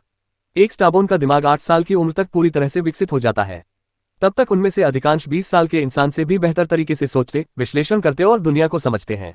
उनके आविष्कारों ने ब्रह्मांड की आधी उन्नत तकनीकों को आकार दिया है, जिससे वे शीर्ष 10 जातियों में से एक बन गए हैं। वे एल्फ सभ्यता से कमजोर नहीं हैं और कुछ मामलों में तो उससे आगे भी निकल सकते हैं। स्पार्टन प्रभावित लग रहा था। वास्तव में उल्लेखनीय, माइकल ने कहा, अगर उन पर श्राप न होता तो यह एकदम सही होता। वह रुका। उसकी आंखें थोड़ी सिकुड़ गईं क्योंकि वह मुश्किल से सांस ले रहे स्टाबोन का निरीक्षण कर रहा था। उनका जीवनकाल बहुत कम होता है। स्टाबोन अलौकिक शक्ति बने बिना केवल 40 वर्ष तक ही जीवित रह सकते हैं। उनके शरीर प्रकाश को अवशोषित करने जितनी तेजी से जीवन व्यतीत करते हैं, उसी तेजी से उनका जीवनकाल भी समाप्त हो जाता है, जिसके कारण उनकी जनसंख्या अत्यंत कम होती है। स्पार्टन ने धीरे से सिर हिलाया। ऐसा लगता है कि शक्तिशाली नस्लीय क्षमताओं वाली हर शीर्ष नस्ल कम जनसंख्या से ग्रस्त है। ब्रह्मांड अपने तरीके से न्यायसंगत है। माइकल ने आह भरी। हाँ, उनकी सभ्यता ब्रह्मांड की सबसे पुरानी और शक्तिशाली सभ्यताओं में से एक है, लेकिन उनकी संख्या हमेशा से कम रही है, बहुत कम, और उनकी शारीरिक शक्ति कमजोर है, बेहद कमजोर। उनके शरीर नाजुक हैं, उनकी हड्डियां कोमल हैं, मनुष्यों में भी वे सबसे नाजुक प्राणियों में से एक हैं। उसकी उंगलियों ने स्टाबोन की कलाई को धीरे से छुआ। इसके जवाब में हल्की सी चमक मंद रूप से झिलमिला उठी। कम जनसंख्या और कमजोर शरीर, माइकल ने धीरे से कहा, यही उनकी एकमात्र वास्तविक कमजोरियां हैं, लेकिन ये घातक भी हैं। उसने एक बार फिर उस अधमरी आकृति की ओर देखा। इतनी दुर्लभ और उन्नत जाति के किसी सदस्य का नरक की रेत में अकेले पड़ा होना, जरूर कुछ बहुत गलत हुआ होगा। स्पार्टन ने पूछा, क्या हमें उनकी मदद करनी चाहिए, स्वामी? माइकल को पहले से ही जवाब पता था। बिल्कुल। उसने अपना हाथ हल्के से उस प्राणी की छाती पर रखा। स्टाबोन की त्वचा के नीचे की चमक एक बार फिर झिलमिला उठी, इस बार पहले से कहीं अधिक तेज, मानो माइकल के स्पर्श पर सहज प्रतिक्रिया दे रही हो। उन्होंने कहा, पहले हम उन्हें स्थिर कर लें, फिर हम पता लगाएंगे कि तारा जाति का एक सदस्य नरक के दूसरे तल पर कैसे पहुंच गया। स्पार्टन ने स्टाबोन की त्वचा के नीचे मंद चमक को कमजोर रूप से स्पंदित होते हुए देखा। कुछ देर बाद उसने बात की, गुरुजी, क्या उन्हें मरे हुओं में बदलना बेहतर नहीं होगा? उनका शरीर तो पहले से ही मृत्यु के करीब है। यह आसान होगा। माइकल ने ऊपर देखा तक नहीं। आसान तो है, हाँ, लेकिन साथ ही यह स्टार रेस द्वारा मुझे ब्रह्मांड के नक्शे से मिटाने का सबसे तेज तरीका भी है। स्पार्टन ने अपने चश्मे के पीछे से पलकें झपकाई। माइकल ने शांत और सीधे स्वर में कहा, जिस आखिरी समूह ने एक स्टाबोन को अनडेड में बदलने की कोशिश की, उसने सब कुछ खो दिया। उनका पूरा गुट गायब हो गया। पराजित नहीं, बल्कि मिटा दिया गया। उनका ग्रह ब्रह्मांडीय धूल में बदल गया। स्पार्टन के चेहरे पर तुरंत तनाव के भाव आ गए। माइकल रुका, फिर उसने अपने मानसिक जुड़ाव के माध्यम से कहा, अगर हम कभी ऐसा करना भी चाहें तो केवल उसी व्यक्ति के साथ करेंगे जिसकी पृष्ठभूमि को हम पूरी तरह समझते हों, या फिर किसी दुश्मन के साथ, कभी भी किसी ऐसे स्टाबोन के साथ नहीं जो जमीन पर अधमरा पड़ा मिले। स्पार्टन ने धीरे से सिर हिलाया। माइकल मन ही मन सोचता रहा, स्टार रेस भी अरोरा के महत्वपूर्ण सहयोगियों में से एक है। उनमें से किसी एक को मरे हुए प्राणी में बदलना युद्ध की घोषणा करने के समान होगा। उसने अपने नीचे मौजूद उस नाजुक चमकते हुए प्राणी की ओर देखा। हम बस इस एक को ठीक होने में मदद करेंगे, इससे ज्यादा कुछ नहीं। स्पार्टन ने अपना सिर झुकाया। समझ गया, गुरुजी। माइकल ने भुला दिए गए व्यक्ति के क्षतिग्रस्त ताबूत से एक और प्राणी को बुलाया। यह मरे हुए प्राणी में कुछ खास बात थी। यह वही प्राणी था जिसे माइकल ने एकीकृत कॉलेज की परीक्षाओं में अपने मरे हुए प्राणी के बदले में लिया था। लेकिन बात यह थी, एक से अधिक मरे हुए लोगों को खोने के बावजूद केवल एक ही मरे हुए व्यक्ति का आदान प्रदान क्यों हुआ था? क्योंकि यह मरे हुए का प्राणी भले ही शक्ति में कमजोर था, माइकल के अपने किसी भी प्राणी से कहीं अधिक कीमती था। वह इस बात से इनकार नहीं कर सकता था। भला कैसे कर सकता था? यह एक असाधारण श्रेणी का प्राणी था जिसका कार्य अपने मेजबान के लिए एक अतिरिक्त जीवन के रूप में कार्य करना था। जीवित रहते हुए यह एक परजीवी जैसा प्राणी था। इसे जीवित कवच भी कहा जा सकता है। यह अपने मेजबान की जीवन शक्ति से जीवित रहता था, और जब मेजबान घायल हो जाता था तो यह उसे ठीक करने के लिए अपनी सारी संचित ऊर्जा लौटा देता था। यह तब तक पुनः उपयोग योग्य था जब तक कि यह अपनी सारी जीवन ऊर्जा एक बार भी न दे दे और हमेशा धीरे धीरे पुनः प्राप्त करने के लिए पर्याप्त ऊर्जा बचाकर रखे। माइकल ने कीड़े के शव को उठाया और उसे पुनर्जीवित कर दिया। हाँ, मृत्यु के बाद भी वह कीड़ा उपयोगी बना रहा। बस उसका स्तर एक पायदान नीचे गिर गया था और अब वह केवल उसी निचले स्तर के जीवों से जुड़ सकता था। ये स्पष्ट रूप से जादूगरों के लिए खजाना जैसा दिखता था, लेकिन दुर्लभ श्रेणी का होने के कारण केवल रैंक 2 के जादूगर ही इसकी असली कीमत समझ सकते थे, और उनमें से भी कुछ ही इसे खरीद सकते थे। माइकल उन गिने चुने लोगों में से एक था। दूसरों को पता नहीं था, लेकिन वही एकमात्र ऐसा व्यक्ति था जो अंततः इस कीड़े को उसके पूर्व स्थान पर वापस ला सकता था और शायद भविष्य में इसे और भी ऊंचा ले जा सकता था। तो माइकल अब इस मुद्दे को क्यों उठा रहा था? क्या इसका कारण ये था कि इसमें उपचार करने की क्षमता थी? जी हाँ, ऐसा ही हुआ। माइकल के तीसरे रैंक पर पहुंचने और जीवन के नियम से जुड़ी किस्मत को पुनः प्राप्त करने के बाद कीड़े ने अपनी संचित ऊर्जा खर्च किए बिना भी दूसरों को ठीक करने की क्षमता पुनः प्राप्त कर ली। अब वह ऐसा केवल माइकल द्वारा प्रदत्त जीवन के नियम संबंधी क्षमताओं के माध्यम से कर सकता था। माइकल ने उस नन्हे से कीड़े के शरीर को स्टाबोन के सिर पर रख दिया। थोड़ी ही देर में कीड़े का शरीर चमकने लगा। 30 सेकंड बाद माइकल ने उस कीड़े, जिसे फिलहाल जू का कीड़ा नाम दिया गया है, को उसके ताबूत वाले स्थान पर वापस रख दिया और पूरी तरह से ठीक हो चुके स्टाबोन के होश में आने का इंतजार करने लगा। उसे ज्यादा इंतजार नहीं करना पड़ा। स्टाबोन के शरीर में एक हल्की सी सिहरन दौड़ गई। उसकी त्वचा के नीचे तारे की रोशनी के छोटे छोटे बिंदु टिमटिमाए, फिर तेज हो गए। उसकी पलकें एक बार, दो बार कांपी और धीरे धीरे खुल गईं। पिघली हुई चांदी जैसी दो पुतलियां आकाश की ओर टकटकी लगाए देख रही थीं। पहले तो उनकी नजरें धुंधली थीं, फिर अचानक जागरूकता के साथ उनकी नजरें तेज हो गईं। जैसे ही स्टाबोन ने माइकल और स्पार्टन को अपने ऊपर खड़े देखा, उसकी आंखें डर से चौड़ी हो गईं। माइकल के एक शब्द भी कहने से पहले ही स्टाबोन ने प्रतिक्रिया दी। उसके शरीर में एक तेज रोशनी की लहर दौड़ गई। उसकी त्वचा के नीचे से धातु के कण निकले और पलक झपकते ही उसका पूरा शरीर चमकदार तारों से बने कवच से ढक गया। यह परिवर्तन सहज, त्रुटिहीन और क्षणिक था। उसके पैरों के पास ऊर्जा का एक गोलाकार विस्फोट हुआ। रेत तेजी से बाहर की ओर उड़ गई और स्टाबोन अचानक पीछे की ओर गिर पड़ा। स्टाबोन ने भागने की कोशिश की। खैर, इसने कोशिश तो की। जैसे ही कवचधारी आकृति ने छलांग लगाई, माइकल का हाथ सहजता से आगे बढ़ा। उसकी उंगलियां स्टाबोन के टखने पर जा लगी। वह प्राणी बीच में ही रुक गया, हवा में लटका हुआ, जैसे कोई पकड़ा हुआ कीड़ा हो। माइकल की आवाज शांत थी। तुम्हें क्या लगता है कि बिना धन्यवाद कहे तुम कहां जा रहे हो? स्टाबोन ने एक बार छटपटाया। उसकी कवच चमक उठी क्योंकि रक्षात्मक तंत्र सक्रिय हो गए थे। प्रकाश की पतली रेखाएं उसके शरीर पर रेंगती हुई सुरक्षात्मक मोहरें बना रही थीं और परतें बदल रही थीं। यहां तक कि माइकल के चेहरे पर भी ये दृश्य देखकर थोड़ा सा भाव बदल गया। यह कोई साधारण कवच नहीं था, यह अत्याधुनिक, सुरुचिपूर्ण और अनुकूलनीय था। इसने माइकल को रिन्ने के कवच की याद दिला दी, सिवाय इसके कि यह उससे भी अधिक परिष्कृत और चिकना था। स्टाबोन उसकी पकड़ में छटपटाने लगा। धातु के मुखौटे के नीचे उसकी आवाज दबी हुई थी। छोड़ो, छोड़ो, छोड़ो। माइकल ने अपनी भौहें ऊपर उठाईं। उसने टखने को सहजता से पकड़ रखा था, मानो छटपटाते हुए प्राणी का वजन एक छोटे पक्षी से ज्यादा न हो। कवच द्वारा उत्पन्न शक्ति वास्तव में कमजोर नहीं थी। अभी तक रैंक 3 तक तो नहीं पहुंची थी, लेकिन उसके बहुत करीब थी। स्पार्टन पास आकर अपने चश्मे को ठीक करते हुए बोला, लगता है वे डरे हुए हैं, स्वामी जी। मैंने देखा, माइकल ने रूखेपन से कहा। स्टाबोन ने एक बार फिर अपना पैर छुड़ाने की कोशिश की। हर बार खींचने पर एक छोटा सा धमाका होता था। हर कोशिश के साथ कवच का आकार धीरे धीरे बदलता जा रहा था। जोड़ों को मजबूती मिल रही थी, प्लेटिंग खिसक रही थी और अगले दांव के लिए तैयारी हो रही थी। यह देखना बेहद दिलचस्प था। माइकल ने धातु की चमक को ध्यानपूर्वक देखा। उन्होंने कहा, मुझे ये स्वीकार करना होगा कि यह दिलचस्प है, बहुत दिलचस्प। स्टाबोन जम गया। अंततः उसे एहसास हुआ कि कितना भी संघर्ष करने से कोई फायदा नहीं होगा। धीरे धीरे कवचधारी सिर घुमा। उसकी पिघली हुई चांदी जैसी आंखें माइकल की शांत निगाहों से मिली। पहली बार स्टाबोन स्पष्ट रूप से बोला, तुम कौन हो? माइकल ने हल्की सी मुस्कान दी। वही इंसान जिसने तुम्हारी जान बचाई। कवच की रोशनी थोड़ी मंद पड़ गई, मानो वह स्टाबोन की उलझन पर प्रतिक्रिया दे रहा हो।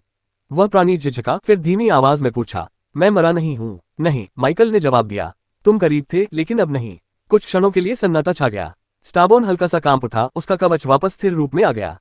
उसकी आवाज अब धीमी थी, लगभग बेदम। तो तुमने मेरी मदद क्यों की? माइकल की उंगलियां टखने के चारों ओर ढीली पड़ गईं, हालांकि उसने अभी तक उसे छोड़ा नहीं था। क्योंकि जब मैं किसी को बचा सकता हूं तो उसे मरने के लिए छोड़ देना मेरा काम नहीं है, उसने सीधे साधे शब्दों में जवाब दिया। स्टाबोन ने पलकें झपकाईं। स्पार्टन ने अपना गला साफ किया। तुम्हें आभारी होना चाहिए। माइकल ने उसे नजरअंदाज कर दिया। इसके बजाय उसने स्टाबोन के कवच को फिर से देखा और उत्सुकता से उसकी आंखें सिकुड़ गईं। लेकिन अगर तुम रेगिस्तान में भागना चाहते हो तो गायब होने से पहले कम से कम कुछ कह तो दो। स्टाबोन ने अपनी निगाहें नीचे कर ली। उद्धरण चिन्ह ... धन्यवाद। माइकल ने एक बार सिर हिलाया। अच्छा, अब चलो बात करते हैं। उसने टखने को छोड़ दिया। वह प्राणी हल्के से लाल रेत पर गिरा। उसका कवच लाल आसमान के नीचे चमक रहा था। स्टाबोन धीरे धीरे सीधा हुआ, अभी भी सतर्क था, लेकिन अब भागने की कोशिश नहीं कर रहा था। माइकल ने अपनी बाहें मोड़ ली। तो फिर एक स्टाबोन नरक की दूसरी मंजिल पर अधमरा क्यों पड़ा है? स्टाबोन ने निगल लिया। और इसके बाद जो जवाब आया उसे सुनकर माइकल की आंखें सिकुड़ गईं। क्योंकि मैं किसी चीज से भाग रहा था। हवा का रुख बदल गया। कुछ, माइकल ने धीमी आवाज में दोहराया। या कोई? स्टाबोन हिचकिचाया, फिर फुसफुसाया। दोनों। वह एक राक्षस था। लाल रेगिस्तान की गर्मी अचानक और भी अधिक महसूस होने लगी और माइकल को एहसास हुआ कि यह मुलाकात कोई संयोग नहीं थी। खैर, यह वास्तव में एक संयोग था, फिलहाल के लिए। माइकल ने कुछ देर चुपचाप स्टाबोन को देखा, फिर बोला, अच्छा, अब तुम खड़े होकर बात कर सकते हो, तो समझाना शुरू करो। चांदी जैसी आंखें झिलमिला उठीं। कवच के नीचे स्टाबोन के गले से एक सूखी सी घूंट निकली। उद्धरण चिन्ह ... व्याख्या करना। हाँ, माइकल ने अपना सिर थोड़ा झुकाया। तुम यहाँ क्यों हो? तुम लगभग मर क्यों गए थे? और जागते ही तुमने भागने की कोशिश क्यों की? स्टाबोन ने माइकल से स्पार्टन की ओर देखा, फिर वापस माइकल की ओर। कवच में हल्की सी हलचल हुई, प्लेटें थोड़ी ढीली पड़ गईं। मुझे यहाँ नहीं होना चाहिए था, स्टाबोन ने धीरे से कहा। मेरी ताकत 20वीं मंजिल पर अभ्यास करने के लिए काफी है। मैं यहाँ सिर्फ इसलिए आया क्योंकि मुझे मजबूर किया गया था। 20वीं मंजिल पर? माइकल ने दोहराया। आप वहाँ प्रशिक्षण ले रहे थे? स्टाबोन ने एक बार सिर हिलाया। इसमें लिखा था, हमारी जाति में हम यहाँ टीमों में आते हैं। 20वीं मंजिल हमारी सुरक्षित सीमा के भीतर है। आमतौर पर। माइकल ने अपनी आंखें सिकुड़ी। आमतौर पर, उसने दोहराया। तो फिर क्या बदल गया? स्टाबोन की उंगलियां बगल में मुड़ी हुई थीं। कवच पर रोशनी बेचैनी से इधर उधर हिल रही थी। एक राक्षस प्रकट हुआ, उसने कहा। वह यहाँ का मूल निवासी नहीं था। वह अचानक प्रकट हुआ, हमारी सुरक्षा दीवारों को कागज की तरह अनदेखा कर दिया और सामने दिख रही हर चीज को मारना शुरू कर दिया। माइकल की निगाहें थोड़ी और तीखी हो गईं। कितना शक्तिशाली? स्टाबोन हिचकिचाया, फिर उसने उसे और करीब से देखा। उससे पहले उसने कहा, मुझे कुछ जानना है। क्या आप स्थानीय किसान हैं या जागृत व्यक्ति? माइकल ने एक बार पलक झपकाए। स्थानीय साधक, स्टाबोन ने जल्दी से समझाया, वह व्यक्ति होता है जो इस क्षेत्र की मूल अलौकिक प्रणाली का उपयोग करता है। तकनीकें, क्षेत्रक मार्ग जो केवल आपकी दुनिया से संबंधित हैं। एक जागृतक अधिक सार्वभौमिक प्रणाली का उपयोग करता है जो पद आधारित और मानक संरचना वाली होती है। मुझे ये जानने की आवश्यकता है कि आप किस प्रणाली का पालन करते हैं ताकि मैं आपको ठीक से समझा सकूं। माइकल ने बिना कुछ छिपाए जवाब दिया, मैं एक जागृत करने वाला व्यक्ति हूं। स्टाबोन एक पल के लिए चुप हो गया, मानो वह बोलने के तरीके को फिर से तय कर रहा हो। उस स्थिति में उसने धीरे से कहा, राक्षस की शक्ति तीसरे दर्जे की थी, लेकिन ऐसा लग रहा था जैसे वह पहले ही उससे ऊपर के स्तर को छू रहा हो, जैसे वह चौथे दर्जे से बस आधा कदम दूर हो। माइकल की आंखें सिकुड़ गईं। आधा कदम, उसने कहा। स्टाबोन ने एक बार फिर सिर हिलाया, इस बार और अधिक दृढ़ विश्वास के साथ।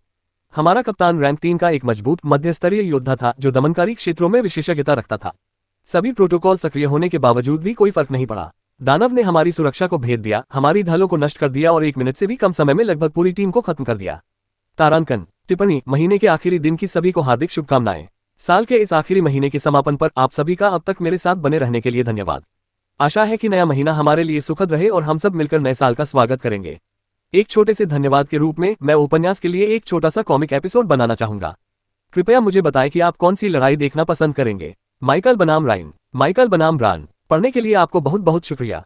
उनके बीच गहरी खामोशी छा गई। स्टाबोन के शब्द गर्म हवा में गूंजते रहे। तीसरे रैंक का दानव सामान्य था, अगले लोग को छूने वाला कोई दानव इन निचली मंजिलों में नहीं था। यहाँ तक कि मौजूदा माइकल भी अपनी सीमाओं को जानता था। बेशक उसका शांत रहना उसके आत्मविश्वास को दर्शाता है। माइकल ने एक और सवाल पूछने के लिए अपना मुंह खोला, लेकिन उसके मुंह से एक भी शब्द निकलने से पहले ही दुनिया हिल उठी। हवा में एक तीव्र कंपन की लहर दौड़ गई। स्टाबोन का कवच तुरंत कस गया। स्पार्टन ने अपना चश्मा ठीक किया और अपना वजन एक तरफ किया। माइकल की आंखें सिकुड़ गईं। कुछ ही दूरी पर अंतरिक्ष में एक दरार दिखाई दी। किसी को बोलने की जरूरत नहीं थी। तीनों को तुरंत समझ आ गया, कोई दूसरी मंजिल में प्रवेश कर रहा था। असल सवाल तो बस सरल था, कहां से, पहली मंजिल या तीसरा? स्टाबोन सहज रूप से पीछे हट गया। स्पार्टन एक कदम आगे बढ़ा, माइकल के बगल में आधा बचाव करते हुए। माइकल स्वयं शांत आंखों से आंसू को चौड़ा होते हुए देखता रहा। फिर दरार से एक शरीर तेजी से निकला और लाल रेत पर जा गिरा। आकृति के चारों ओर रेत उड़ गई। धूल का एक गुबार हवा में बहुत ऊपर तक उठ गया। टक्कर से एक उथला गड्ढा बन गया। माइकल की भौहें थोड़ी सी ऊपर उठी। गिरी हुई आकृति कमजोरी से जमीन पर पैर पटक रही थी, मुश्किल से अपना सिर उठा पा रही थी। उसका शरीर झुलसे हुए कवच से ढका हुआ था, जिसके कुछ हिस्से पिघल गए थे या टूट गए थे। उसका हाथ बुरी तरह कांप रहा था। उसकी सांसें तेज चल रही थीं। उसकी आभा बुझती हुई आग की तरह टिमटिमा रही थी। जैसे ही वह आभा माइकल के स्पर्श से गुजरी, उसे तुरंत इसका एहसास हो गया। तीसरा स्थान, लेकिन बड़ी मुश्किल से ही टिक पा रही है। स्टाबोन ने पहले बात की, उसकी आवाज थोड़ी कांप रही थी।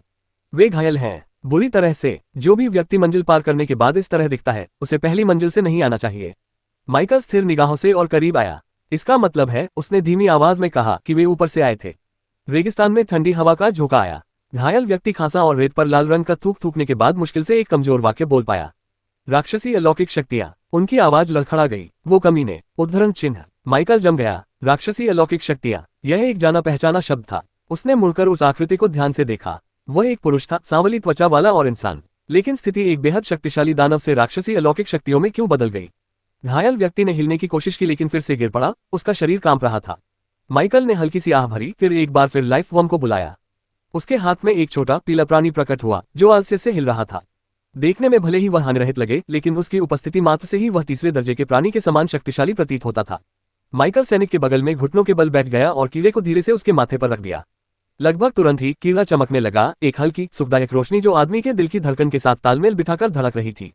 जलते हुए मांस की गंध फीकी पड़ गई। झुलसी हुई त्वचा आपस में जुड़ने लगी और आदमी की सांसें स्थिर हो गईं। 30 सेकंड बाद रोशनी मंद हो गई। माइकल ने कीड़े को उठाया और उसे भुला दिए गए क्षतिग्रस्त ताबूत में वापस रख दिया। वह खड़ा रहा और सैनिक की पलकें खुलते हुए देखता रहा। धीरे धीरे ऊपर देखते हुए उस व्यक्ति की आंखों में भ्रम के भाव छा गए। उसकी निगाहें माइकल के शांत चेहरे, स्पार्टन के संयमित शरीर और कुछ ही दूरी पर खड़े कवचधारी स्टाबोन पर पड़ी। अंततः उसने बोलना शुरू किया। उसकी आवाज कर्कश थी, लेकिन सुनाई दे रही थी। आप कौन हैं? माइकल ने अपना सिर थोड़ा झुकाया। ये सवाल तो मुझे पूछना चाहिए, उसने शांत भाव से जवाब दिया। तुम कौन हो? उस आदमी ने कई बार पलकें झपकाईं, फिर माइकल को और करीब से देखा। उसकी निगाहें उस युवक के चेहरे पर ठहर गईं। फिर उसकी स्मृति उस उपस्थिति की ओर मुड़ गई जिसे उसने कुछ देर पहले महसूस किया था। तीसरा स्थान। उसकी आंखें कांप रही थीं। और अंत में उसने उनके बगल में खड़े स्टाबोन की ओर देखा, जिसकी चांदी जैसी आंखों और कवच ने तुरंत उसकी जाति का खुलासा कर दिया। आपने मुझे ठीक कर दिया, उसने धीरे से कहा। अभी भी वह सदमे में था। हाँ, माइकल ने उत्तर दिया। तो फिर आप कौन हैं? उस व्यक्ति ने गहरी सांस ली और जवाब देने से पहले अपने मन को शांत किया। मैं अरोरा क्षेत्र का एक सैनिक हूं, उसने कहा। उसकी आवाज में थोड़ी सी दृढ़ता आ गई थी। स्पार्टन की भौहें थोड़ी सी ऊपर उठी। माइकल की आंखों में हल्की सी चमक आ गई। तो एक साथी नागरिक, लेकिन उनका ये हाल क्यों हुआ? तो मुझे बताओ क्या हुआ, माइकल ने कहा। सिपाही ने अचानक अपने दांत भींच लिए। उसका जबड़ा कस गया। उसका शरीर एक बार कांप उठा, फिर उसने अपनी मुट्ठी जमीन पर पटक दी। बूम! इस धमाके से पूरा इलाका हिल गया। लाल रेत तेजी से बाहर की ओर फैल गई। रेगिस्तान में एक तीव्र आघात की लहर दौड़ गई। जिस जगह सैनिक ने प्रहार किया था वहां मकड़ी के जाले जैसी गहरी दरारें बन जाने से स्टाबोन भी आश्चर्य से पीछे हट गया। उसका चेहरा घोर क्रोध से विकृत हो गया। शैतानी अलौकिक शक्तियां, उसने फुफकारते हुए कहा। वे मूर्ख हैं। माइकल ने इंतजार किया। वह व्यक्ति कुछ सेकंड तक गहरी सांसें लेता रहा, फिर धीरे धीरे खुद को शांत करने की कोशिश करने लगा। उसके कंधे थोड़े झुक गए, उसकी आवाज स्थिर हो गई। अंत में उन्होंने कहा, मुझे नहीं पता कि यह कैसे हुआ। उसने अपना सिर उठाया, उसके कनपटी पर पसीना और खून के कुछ बचे हुए निशान आपस में मिल रहे थे। एक पल पहले पहली मंजिल पर सब कुछ सामान्य था, हमारा स्टेशन पूरी तरह सुरक्षित था। फिर अचानक हमला शुरू हो गया। माइकल की भौहें नीचे झुक गईं। क्या शैतानी शक्तियों द्वारा? उसने दोहराया। किसके द्वारा? सिपाही ने सिर हिलाया। मुझे नहीं पता कि वे कहां से आए, वे बस प्रकट हो गए। कुछ मुझसे कमजोर नहीं थे, कुछ मुझसे ज्यादा मजबूत थे। तब स्टाबोन ने बात की। तुम तीसरे रैंक पर हो, उसने फुसफुसाते हुए कहा। पहले 30 मंजिलों में मौजूद अधिकांश लोगों से अधिक शक्तिशाली, और ऐसे कई लोग थे जो तुमसे भी अधिक शक्तिशाली थे। सिपाही ने कमजोर भाव से सिर हिलाया। हाँ, और उन्होंने बिना किसी चेतावनी के हमला किया। जिस तरह से उन्होंने सुनियोजित तरीके से हमला किया, उससे ये निश्चित रूप से कोई आकस्मिक हमला नहीं था। माइकल की उंगलियां उसकी बांह पर हल्के से थपथपा रही थीं। उन्होंने कहा, यह असंभव है। सिपाही जम गया। माइकल ने बोलना जारी रखा। अगर शैतानी शक्तियों को नरक में जाना होता तो उन्हें द्वारों का इस्तेमाल करना पड़ता, और वे सभी द्वार पूरी तरह से फेडरेशन के नियंत्रण में हैं। उसके शब्दों ने सैनिक की आंखों में पहचान और राहत की चमक ला दी। क्या आप फेडरेशन के द्वार से आए हैं? उस व्यक्ति ने झट से पूछा। हाँ, यहां आने के बाद पहली बार सैनिक अधिक राहत महसूस कर रहा था। तो तुम भी अरोरा हो? उसने पूरे विश्वास के साथ कहा। तुम भी हमारी ही हो। उसने गहरी सांस ली और माइकल को फिर से देखा, इस बार सावधानी के बजाय कहीं अधिक परिचित भाव से। उसकी निगाहें पल भर के लिए स्पार्टन पर पड़ी, जो माइकल के दाहिने कंधे के ठीक एक कदम पीछे खड़ा था, एकदम सधा हुआ शरीर और चौकस निगाहों से। सिपाही के विचारों में बदलाव आया। एक अज्ञात पृष्ठभूमि का युवक, मजबूत, खतरे से बिल्कुल भी विचलित नहीं होता, और उनकी सुरक्षा में एक तीसरे रैंक का अधिकारी तैनात था जो निजी रक्षक की तरह व्यवहार करता था। उनके मन में तुरंत ही निष्कर्ष निकल आया, वह एक उच्च परिवार से है, एक महत्वपूर्ण परिवार से। आखिरकार केवल कुलीन या अभिजात वर्ग के परिवार ही अपने उत्तराधिकारियों के लिए निजी संरक्षक नियुक्त करते थे। बेशक उसे इस बात का बिल्कुल भी अंदाजा नहीं था कि स्पार्टन एक अमर प्राणी है। उन्हें तुरंत पता नहीं चल सकता था, इसके लिए काफी गहन अवलोकन की आवश्यकता होती। रैंक 3 में उन्नति से मरे हुए प्राणियों की शारीरिक संरचना में भारी बदलाव आया। उनकी आभा पिशाचों जैसी मरे हुए प्राणियों की नस्लों के करीब हो गई। उस व्यक्ति को यह महसूस हुआ कि स्पार्टन शक्तिशाली था और उसके पास एक अजीब सी आभा थी, लेकिन वह अमानवीय नहीं थी। माइकल ने चुप्पी को ज्यादा देर तक टिकने नहीं दिया। उन्होंने तुरंत कहा, अगर वे फेडरेशन के द्वारों से नहीं आए तो इसका केवल एक ही मतलब हो सकता है। सिपाही की आंखें सिकुड़ गईं। क्या उनके अपने द्वार हैं? माइकल ने शांत स्वर में उत्तर दिया। शैतानी शक्तियों ने नरक में जाने का अपना रास्ता खुद ही खोल लिया है। एक पल के लिए कुछ भी नहीं हिला, फिर सैनिक का चेहरा घृणा से विकृत हो गया। उसकी मुट्ठी एक बार फिर जमीन पर जोर से पड़ी। बूम! ये प्रहार पहले से कहीं अधिक भीषण था। लाल रेत एक घेरे में बाहर की ओर उड़ गई। कठोर मिट्टी में दरारें पड़ गईं, जो चारों दिशाओं में फैल गईं। स्टाबोन सहज प्रवृत्ति से पीछे हट गया, कवच उसके शरीर पर कस गया। जैसे ही रक्षात्मक आकृतियां बनी, उसकी कवच पर मौजूद हल्की रोशनी तेज हो गई। अब वे दूरी बनाए रखते थे, बहुत दृढ़ता से। फिर भी उसी समय उनकी पिघली हुई चांदी जैसी आंखों में एक अजीब सी राहत झलक रही थी। तो अब पहली मंजिल पर अफरा तफरी मची हुई है। अच्छा हुआ कि मैं वहां नहीं गया। माइकल अपने जूतों के नीचे फैलती दरारों को देखता रहा और हिला तक नहीं। उनके चेहरे पर शांति का भाव था, लेकिन उनके विचार शांत नहीं थे। यदि राक्षसी अलौकिक शक्तियों के पास नरक में जाने के अपने द्वार होते तो यह अब केवल अरोरा की समस्या नहीं रह जाती। इससे उन सभी जातियों पर असर पड़ा जो इन मैदानों का इस्तेमाल प्रशिक्षण के लिए करती थीं। उसने धीरे धीरे सांस छोड़ी। लेकिन पहली मंजिल ही क्यों? यदि उनका उद्देश्य केवल विनाश ही होता तो इससे कहीं अधिक सरल रास्ते थे। तो फिर शुरुआत वहीं से क्यों करें? उसी समय एक और व्यक्ति के मन में भी यही विचार उत्पन्न हुआ।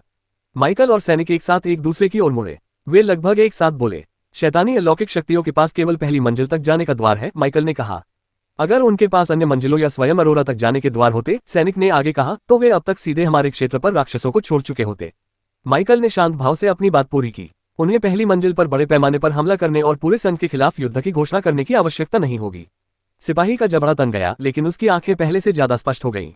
तो यही उनकी सीमा है, उन्होंने धीरे से कहा, और यही उनकी पहली चाल भी है। माइकल की निगाहें लाल रेत और गहरे लाल आकाश के दूर क्षितिज की ओर चली गईं। उसने पहले कुछ नहीं बोला। सिपाही ने खुद को पैरों पर खड़ा किया, उसकी झुलसी हुई कवच से धूल फिसलती हुई उसने अपनी सांसों को स्थिर किया। उन्होंने दृढ़ता से कहा, तो फिर हमें अभी जो करने की जरूरत है वह ये है कि शैतानी अलौकिक शक्तियों को फेडरेशन के द्वारों पर कब्जा करने से रोका जाए। उसने अपनी मुठ्ठियां भींच ली, चलने के लिए तैयार। माइकल ने हाथ उठाया। आपको सिर्फ इसी बात की चिंता करने की जरूरत नहीं है। सिपाही बीच रास्ते में ही रुक गया। क्या? उसने उलझन में पूछा। इस बार माइकल ने कोई जवाब नहीं दिया। वह थोड़ा मुड़ा और स्टाबोन की ओर सिर हिलाया। आप समझाएं। स्टाबोन एक पल के लिए झिझका, फिर आगे बढ़ा। उसका कवच अधिक लचीले रूप में मुड़ गया। धातु की प्लेटों के नीचे हल्की रोशनी स्पंदित हो रही थी। उन्होंने ऊपर की ओर इशारा किया। 20वीं मंजिल। सिपाही ने पलकें झपकाईं। इसमें क्या है? स्टाबोन ने धीरे से अपना सिर हिलाया। ऊपर से कोई भी दानव बिना रोके नीचे नहीं उतर सकता था। 20 से ऊपर की मंजिलों पर रक्षक होते हैं। कई जातियां वहां निरीक्षकों को नियुक्त करती हैं। सिपाही के चेहरे के भाव बदलने लगे। स्टाबोन ने अपनी बात जारी रखी। और फिर भी चौथे रैंक में आधा कदम आगे बढ़ा एक दानव बिना रुके उन सभी को पार कर गया। सिपाही ने तेजी से 2 कदम पीछे लिए। यह असंभव होना चाहिए, उसने फुसफुसाते हुए कहा। ऊपर की मंजिलें किलेबंद हैं। वहां के रक्षक। वह रुक गया। उसकी आवाज बैठ गई। उन तीनों ने एक ही समय पर एक दूसरे की ओर देखा। वातावरण में एक भयावह अनुभूति फैल गई। माइकल ने धीमी आवाज में यह बात कही। उनके साथ कुछ हुआ है। सच्चाई का पता चलते ही सिपाही का चेहरा पीला पड़ गया। संरक्षक, उच्च पदस्थ संरक्षक, वे सभी। स्पार्टन ने अपना चश्मा ठीक किया। शायद मर गया होगा, उसने शांत भाव से कहा। या इससे भी बुरा। जैसे ही स्टाबोन को यह एहसास हुआ कि अब कोई तत्काल खतरा नहीं है, उसके कंधे कांपने लगे और वह स्पष्ट रूप से सोचने लगा। सिपाही अविश्वास से एक बार इधर उधर घुमा। उसके बूटों से नीचे की लाल रेत कुचल रही थी। नहीं नहीं, क्या इसका मतलब यह है कि? प्रश्नवाचक चिन्ह। माइकल ने बस सिर हिलाया। हर चीज का समय तय हो गया था। सिपाही ने टहलना बंद कर दिया। स्टाबोन ने फुसफुसाते हुए कहा। और इसका मतलब यह है कि पहली मंजिल पर हुआ हमला मुख्य घटना नहीं है। माइकल ने आकाश की ओर देखा। यह तो बस शुरुआत है। स्पार्टन ने अपना चश्मा फिर से ठीक किया। गुरुजी, उसने सहजता से कहा, ऐसा लगता है कि नरक अब कहीं अधिक रोचक हो गया है। माइकल ने धीरे से सांस छोड़ी। दिलचस्प, इसके लिए एक शब्द है। उसकी नजर उन 2 आदमियों पर पड़ी, एक अरोरा का सैनिक और एक स्टाबोन का जीवित बचा हुआ व्यक्ति। स्टाबोन ने एक बार घूंट भरा, फिर उसने एकमात्र सवाल पूछा जो अब मायने रखता था। हम क्या करते हैं? ऊपर जाना अराजकता में प्रवेश करने जैसा था। नीचे जाने का मतलब था उस चीज का सामना करना जिसने ऊपरी मंजिलों के रक्षकों को मिटा दिया था। दोनों रास्ते खतरनाक थे। सैनिक ने अपनी बाहें मोड़ ली और एक तंग घेरे में चक्कर लगाने लगा, जबकि उसके जूतों के नीचे रेत सरक रही थी। अगर हम ऊपर जाते हैं, उसने बुदबुदाते हुए कहा, तो शायद हम फेडरेशन के द्वारों पर फिर से कब्जा कर सकें। लेकिन अगर 20वीं मंजिल के ऊपर के निरीक्षकों को किसी ने मार डाला, तो ऊपर जाना आत्महत्या के बराबर होगा। फिर सन्नाटा छा गया। इस बार माइकल ने इसे तोड़ दिया। हम पहले ऊपर जाएंगे। दोनों के सिर एक साथ उसकी ओर घूम गए। सिपाही ने भौहें चढ़ा ली। यदि निचली मंजिलों पर मौजूद राक्षस से निपटा नहीं गया, तो भले ही हम ऊपर के द्वारों पर फिर से कब्जा कर लें, नरक अंततः नीचे की ओर खाली हो जाएगा। हवा के झोंके से माइकल के बूटों पर लाल धूल की एक पतली सी लकीर बन गई। अगर ऊपर फैली अराजकता का समाधान हो जाए, तो हम वहां तैनात अन्य जातियों से संपर्क कर सकते हैं। माइकल की आंखें थोड़ी सिकुड़ गईं। और एक बार जब उन्हें राक्षस का स्थान पता चल जाएगा, तो कोई इतना शक्तिशाली व्यक्ति आएगा जो उसे मार डालेगा। माइकल ने एक पल भी बर्बाद नहीं किया। चलो चलें। सिपाही ने तेजी से सिर हिलाया। स्टाबोन का कवच यात्रा मोड में मुड़ गया। उसके किनारों पर हल्की रोशनी चमक रही थी। स्पार्टन ने अपना चश्मा ठीक किया और माइकल की चाल से कदम मिलाने के लिए आगे बढ़ा। वे लाल रेगिस्तान में दौड़ने लगे। नरक की दूसरी मंजिल दूर दूर तक फैली हुई थी। उबड़ खाबड़ रेत के टीले लाल आसमान के नीचे जमी हुई लहरों की तरह लुढ़क रहे थे। भीषण गर्मी उन पर दबाव डाल रही थी, लेकिन उनमें से कोई भी धीमा नहीं हुआ। माइकल दूसरी मंजिल पर नया था। वह यहाँ कुछ ही समय से शिकार कर रहा था, इसलिए उसने उनका अनुसरण किया। स्टाबोन आगे दौड़ पड़ा, अपने पीछे टिमटिमाते कणों की एक हल्की सी लकीर छोड़ते हुए। सिपाही उसके दाहिनी ओर चल रहा था। जैसे जैसे वे आगे बढ़ते गए, दूसरी मंजिल ने अपने स्वरूप के और अधिक रहस्य उजागर किए। पहली मंजिल, जो ज्यादातर बंजर जमी हुई भूमि थी, के विपरीत दूसरी मंजिल पर अधिक जीवन और अधिक खतरा था। रेत के टीलों पर जानवर घूमते रहते थे। पंखों वाले शिकारी आकाश में चक्कर लगा रहे थे। जब भी माइकल का समूह वहां से गुजरता था, जमीन के नीचे बिल खोदने वाले जीव हलचल मचा देते थे। लेकिन कोई भी उनके पास नहीं पहुंचा। शायद उन्होंने माइकल की आभा को महसूस किया होगा, या स्पार्टन का, या फिर स्टाबोन का शक्तिशाली कवच। फिर भी राक्षस उनसे दूरी बनाए रखते थे। उस पहाड़ी के उस पार स्टाबोन ने पीछे मुड़े बिना पुकारा। वहां एक बस्ती है। कई जातियों ने दूसरी मंजिल पर छोटे छोटे ठिकाने भी बना रखे हैं। माइकल ने सिर हिलाया। उसे यही उम्मीद थी। दूसरी मंजिल खतरनाक थी, लेकिन कई उन्नत गुटों के लिए उस पर काबू पाना संभव था। यह स्वाभाविक था कि विभिन्न सक्षम जातियां यहां बस्तियां बसाएंगी। और अरोरा? माइकल ने पूछा। सिपाही ने तुरंत जवाब दिया। यहाँ भी हमारी एक छोटी सी बस्ती है। बहुत बड़ी नहीं है, लेकिन इसमें सीधे रास्ते हैं जो पहली मंजिल और अरोरा दोनों तक जाते हैं। तो हम उसी दिशा में आगे बढ़ रहे हैं, माइकल ने कहा। सिपाही ने सिर हिलाया और अपनी गति बढ़ा दी। जब वे अगले रेत के टीले की चोटी पर पहुंचे, तो माइकल को आखिरकार वह दिखाई दिया। धातु और प्रबलित पत्थरों से निर्मित एक किलेबंद बस्ती 2 घुमावदार पहाड़ियों के बीच स्थित थी। इसके चारों ओर हल्की नीली ढलें झिलमिला रही थीं, जो इसे आसपास की गर्मी और बाहर की राक्षसी गतिविधियों से बचा रही थीं। सिपाही ने इशारा किया। वहां प्रवेश द्वार वाला कमरा उस इमारत के अंदर है। अगर वह सही सलामत है, तो हम सीधे पहली मंजिल पर जा सकते हैं। माइकल की आंखें थोड़ी सिकुड़ गईं। अगर यह सही सलामत है, उन्होंने दोहराया। हाँ, सैनिक की आवाज धीमी हो गई। हमें नहीं पता कि ऊपर बैठे शैतानी शक्तियों ने कुछ किया होगा या नहीं। माइकल सहमत हो गया। वे बस्ती की ओर बढ़े। दूर से देखने पर यह सामान्य लग रहा था। प्रवेश द्वारों पर पहरेदार तैनात हैं। सड़कों पर चहल पहल है। लेकिन जैसे ही वे करीब आए, माइकल को इसका एहसास हुआ। तनाव। प्रवेश द्वार पर तैनात पहरेदार हथियार तैयार करके एकदम सख्त मुद्रा में खड़े थे। हर किसी की निगाहें दीवारों के पार रेगिस्तान पर इस तरह टिकी हुई थी मानो शिकारी किसी भी दिशा से आने वाले खतरे पर झपटने का इंतजार कर रहे हों। उनके द्वार तक पहुंचने से पहले ही कई राइफलें उनकी ओर तान दी गई थीं। अपनी पहचान बताओ, ऊपर से किसी ने चिल्लाकर कहा। ठीक हो रहा। सैनिक तुरंत आगे बढ़ा। अपनी जरूरत की हर चीज खरीदें और देखें। अपनी जरूरत की हर चीज खरीदें। एली एक्सप्रेस ऐप खोलें। अपनी जरूरत की हर चीज खरीदें।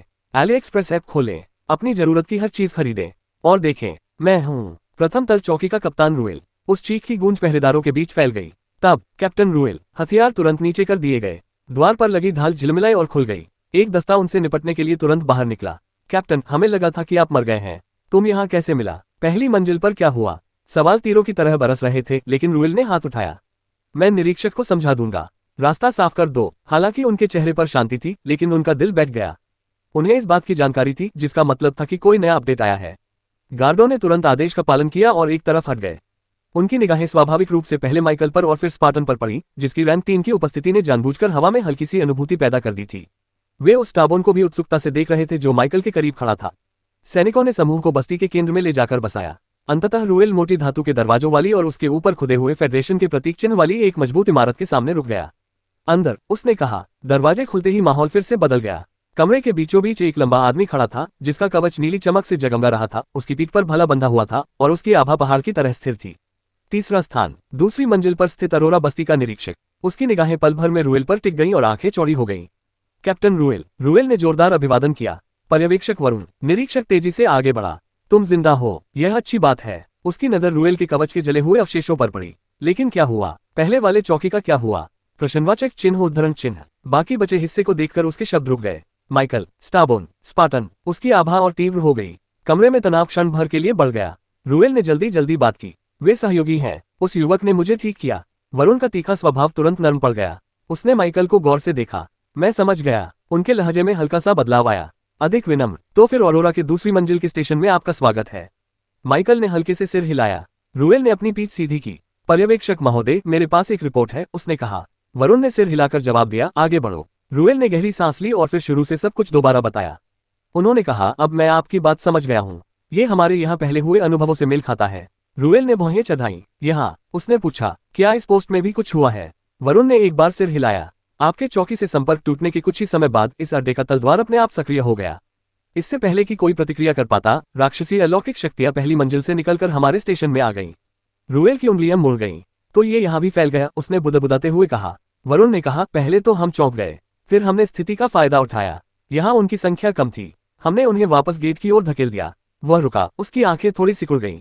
तभी मुझे एहसास हुआ कि स्थिति बिल्कुल वैसी ही थी। रूएल ने पलकें झपकाईं। एक जैसा, उसने दोहराया। कैसे? वरुण की आवाज और भी ठंडी हो गई। जब हमारी सेना उनका पीछा करते हुए द्वार से अंदर दाखिल हुई, तो वे पहली मंजिल पर एक ऐसे युद्ध क्षेत्र में पहुंचे जहां हम संख्या में कम थे। शैतानी शक्तियों का वहां भी वही दबदबा था जो यहां हमारा था। उनकी सीमा में और आगे बढ़ने के हर प्रयास का जबरदस्त प्रतिरोध हुआ।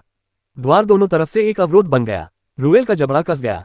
उन्होंने कहा, गतिरोध की स्थिति। वरुण ने अपना सिर झुकाया। बिल्कुल सही। वे हमें भेदकर दूसरी मंजिल तक नहीं पहुंच सकते। हम उन्हें भेदकर पहली मंजिल तक नहीं पहुंच सकते। फिलहाल ये द्वार दो मोर्चों को जोड़ता है जो गतिरोध में फंसे हुए हैं।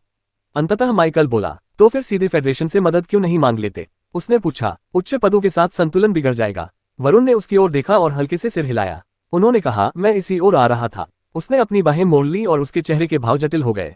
गतिरोध का एहसास होने के बाद मैंने एक टीम को फेडरेशन गेट का उपयोग करने का आदेश दिया। हम रिपोर्ट करने और अतिरिक्त सहायता का अनुरोध करने गए। रूएल की आंखों में हल्की सी उम्मीद की चमक दिखाई दी और उसने जोर देकर पूछा। वरुण ने आह भरी। तभी हमें एक अजीब बात पता चली। माइकल की निगाहें थोड़ी और तेज हो गईं। वरुण ने बोलना जारी रखा। पता नहीं क्यों अब ऑरोरा से कोई भी व्यक्ति ऑरोरा सिटी में फेडरेशन गेट का उपयोग करके पहली मंजिल तक नहीं पहुंच पा रहा है। हर कोशिश नाकाम हो रही है। ऐसा लगता है जैसे हमारे लिए रास्ता बंद हो गया हो। हालांकि ऑरोरा से दूसरी मंजिल तक जाने वाला गेट अभी भी काम कर रहा है। मुख्य स्टेशन से इस चौकी तक का रास्ता अभी भी खुला है। रूएल की भौहें तन गईं। तो वे सीधे पहली मंजिल पर सेना नहीं भेज सकते, उन्होंने धीरे से कहा, लेकिन वे उन्हें यहां भेज सकते हैं। हाँ, वरुण ने उत्तर दिया। फेडरेशन ने इसकी पुष्टि कर दी है। उनके तकनीशियनों ने संरचना की जांच की है। इस तरफ कुछ भी टूटा हुआ नहीं है। कोई चीज विशेष रूप से पहली मंजिल तक जाने वाले रास्ते में बाधा डाल रही है। माइकल की आंखों में हल्की सी चमक दिखाई दी। उन्होंने कहा, ये शैतानी अलौकिक शक्तियां हैं। वे अपनी तरफ से लाइन को ब्लॉक कर रहे हैं। संभवतः। वरुण ने सहमति जताई। रूएल ने राहत की सांस ली। उसके कंधों से कुछ तनाव कम हो गया। तो अतिरिक्त सहायता, उसने धीमी आवाज में कहा। वरुण ने सिर हिलाया। वे यहाँ आते हैं। उन्होंने अपनी बात समाप्त की। उसने पहले माइकल की ओर देखा, फिर स्टाबोन और स्पार्टन की ओर। वरुण ने आगे कहा, इसका मतलब है कि आप तीनों सही समय पर आए हैं। अब हम अलग थलग स्टेशन नहीं हैं। जब अतिरिक्त सैनिक पहुंचेंगे तो हमारे पास कई विकल्प होंगे। माइकल थोड़ा आगे की ओर झुका। ये तो अच्छी खबर है, उन्होंने कहा, लेकिन क्या आप कुछ भूल तो नहीं रहे हैं? रूएल ने पलकें झपकाईं और उसकी ओर मुड़ा। क्या भूल रहे हो? माइकल के जवाब देने से पहले ही स्टाबोन ने बोलना शुरू कर दिया। आगे बढ़ते हुए उसकी चांदी जैसी आंखें हल्की सी चमक उठी। अगर सहायता आने से पहले शैतानी शक्तियों को बहुत देर तक अकेला छोड़ दिया जाए तो क्या स्थिति और खराब नहीं हो जाएगी? अगर वे पहली मंजिल पर अपना नियंत्रण मजबूत कर लेते हैं तो बाद में उसे वापस लेना कहीं ज्यादा मुश्किल होगा। कमरे में कुछ क्षणों के लिए सन्नाटा छा गया। पर्यवेक्षक वरुण ने धीरे धीरे सांस छोड़ी, उनके कंधे ऊपर नीचे हो रहे थे। अंत में उसने कहा, मुझे पता है, हम सब जानते हैं, लेकिन अभी इसमें कुछ नहीं किया जा सकता। स्टाबोन की आंखें सिकुड़ गईं। और दूसरे मुद्दे के बारे में क्या? वरुण ने उसकी ओर देखा। कोई और समस्या? स्टाबोन की आवाज धीमी हो गई, लगभग गंभीर हो गई। वह दानव, उसने कहा, वह जो चौथे रैंक में बस आधा कदम आगे है। निरीक्षक स्तब्ध रह गया। वह असमंजस में रूएल की ओर मुड़ा। कौन सा दानव? और रैंक 4 में आधा कदम आगे बढ़ने से तुम्हारा क्या मतलब है? रूएल ने आह भरी, फिर स्थिति समझाने लगा। कुछ क्षणों के लिए कार्यालय में सन्नाटा छा गया।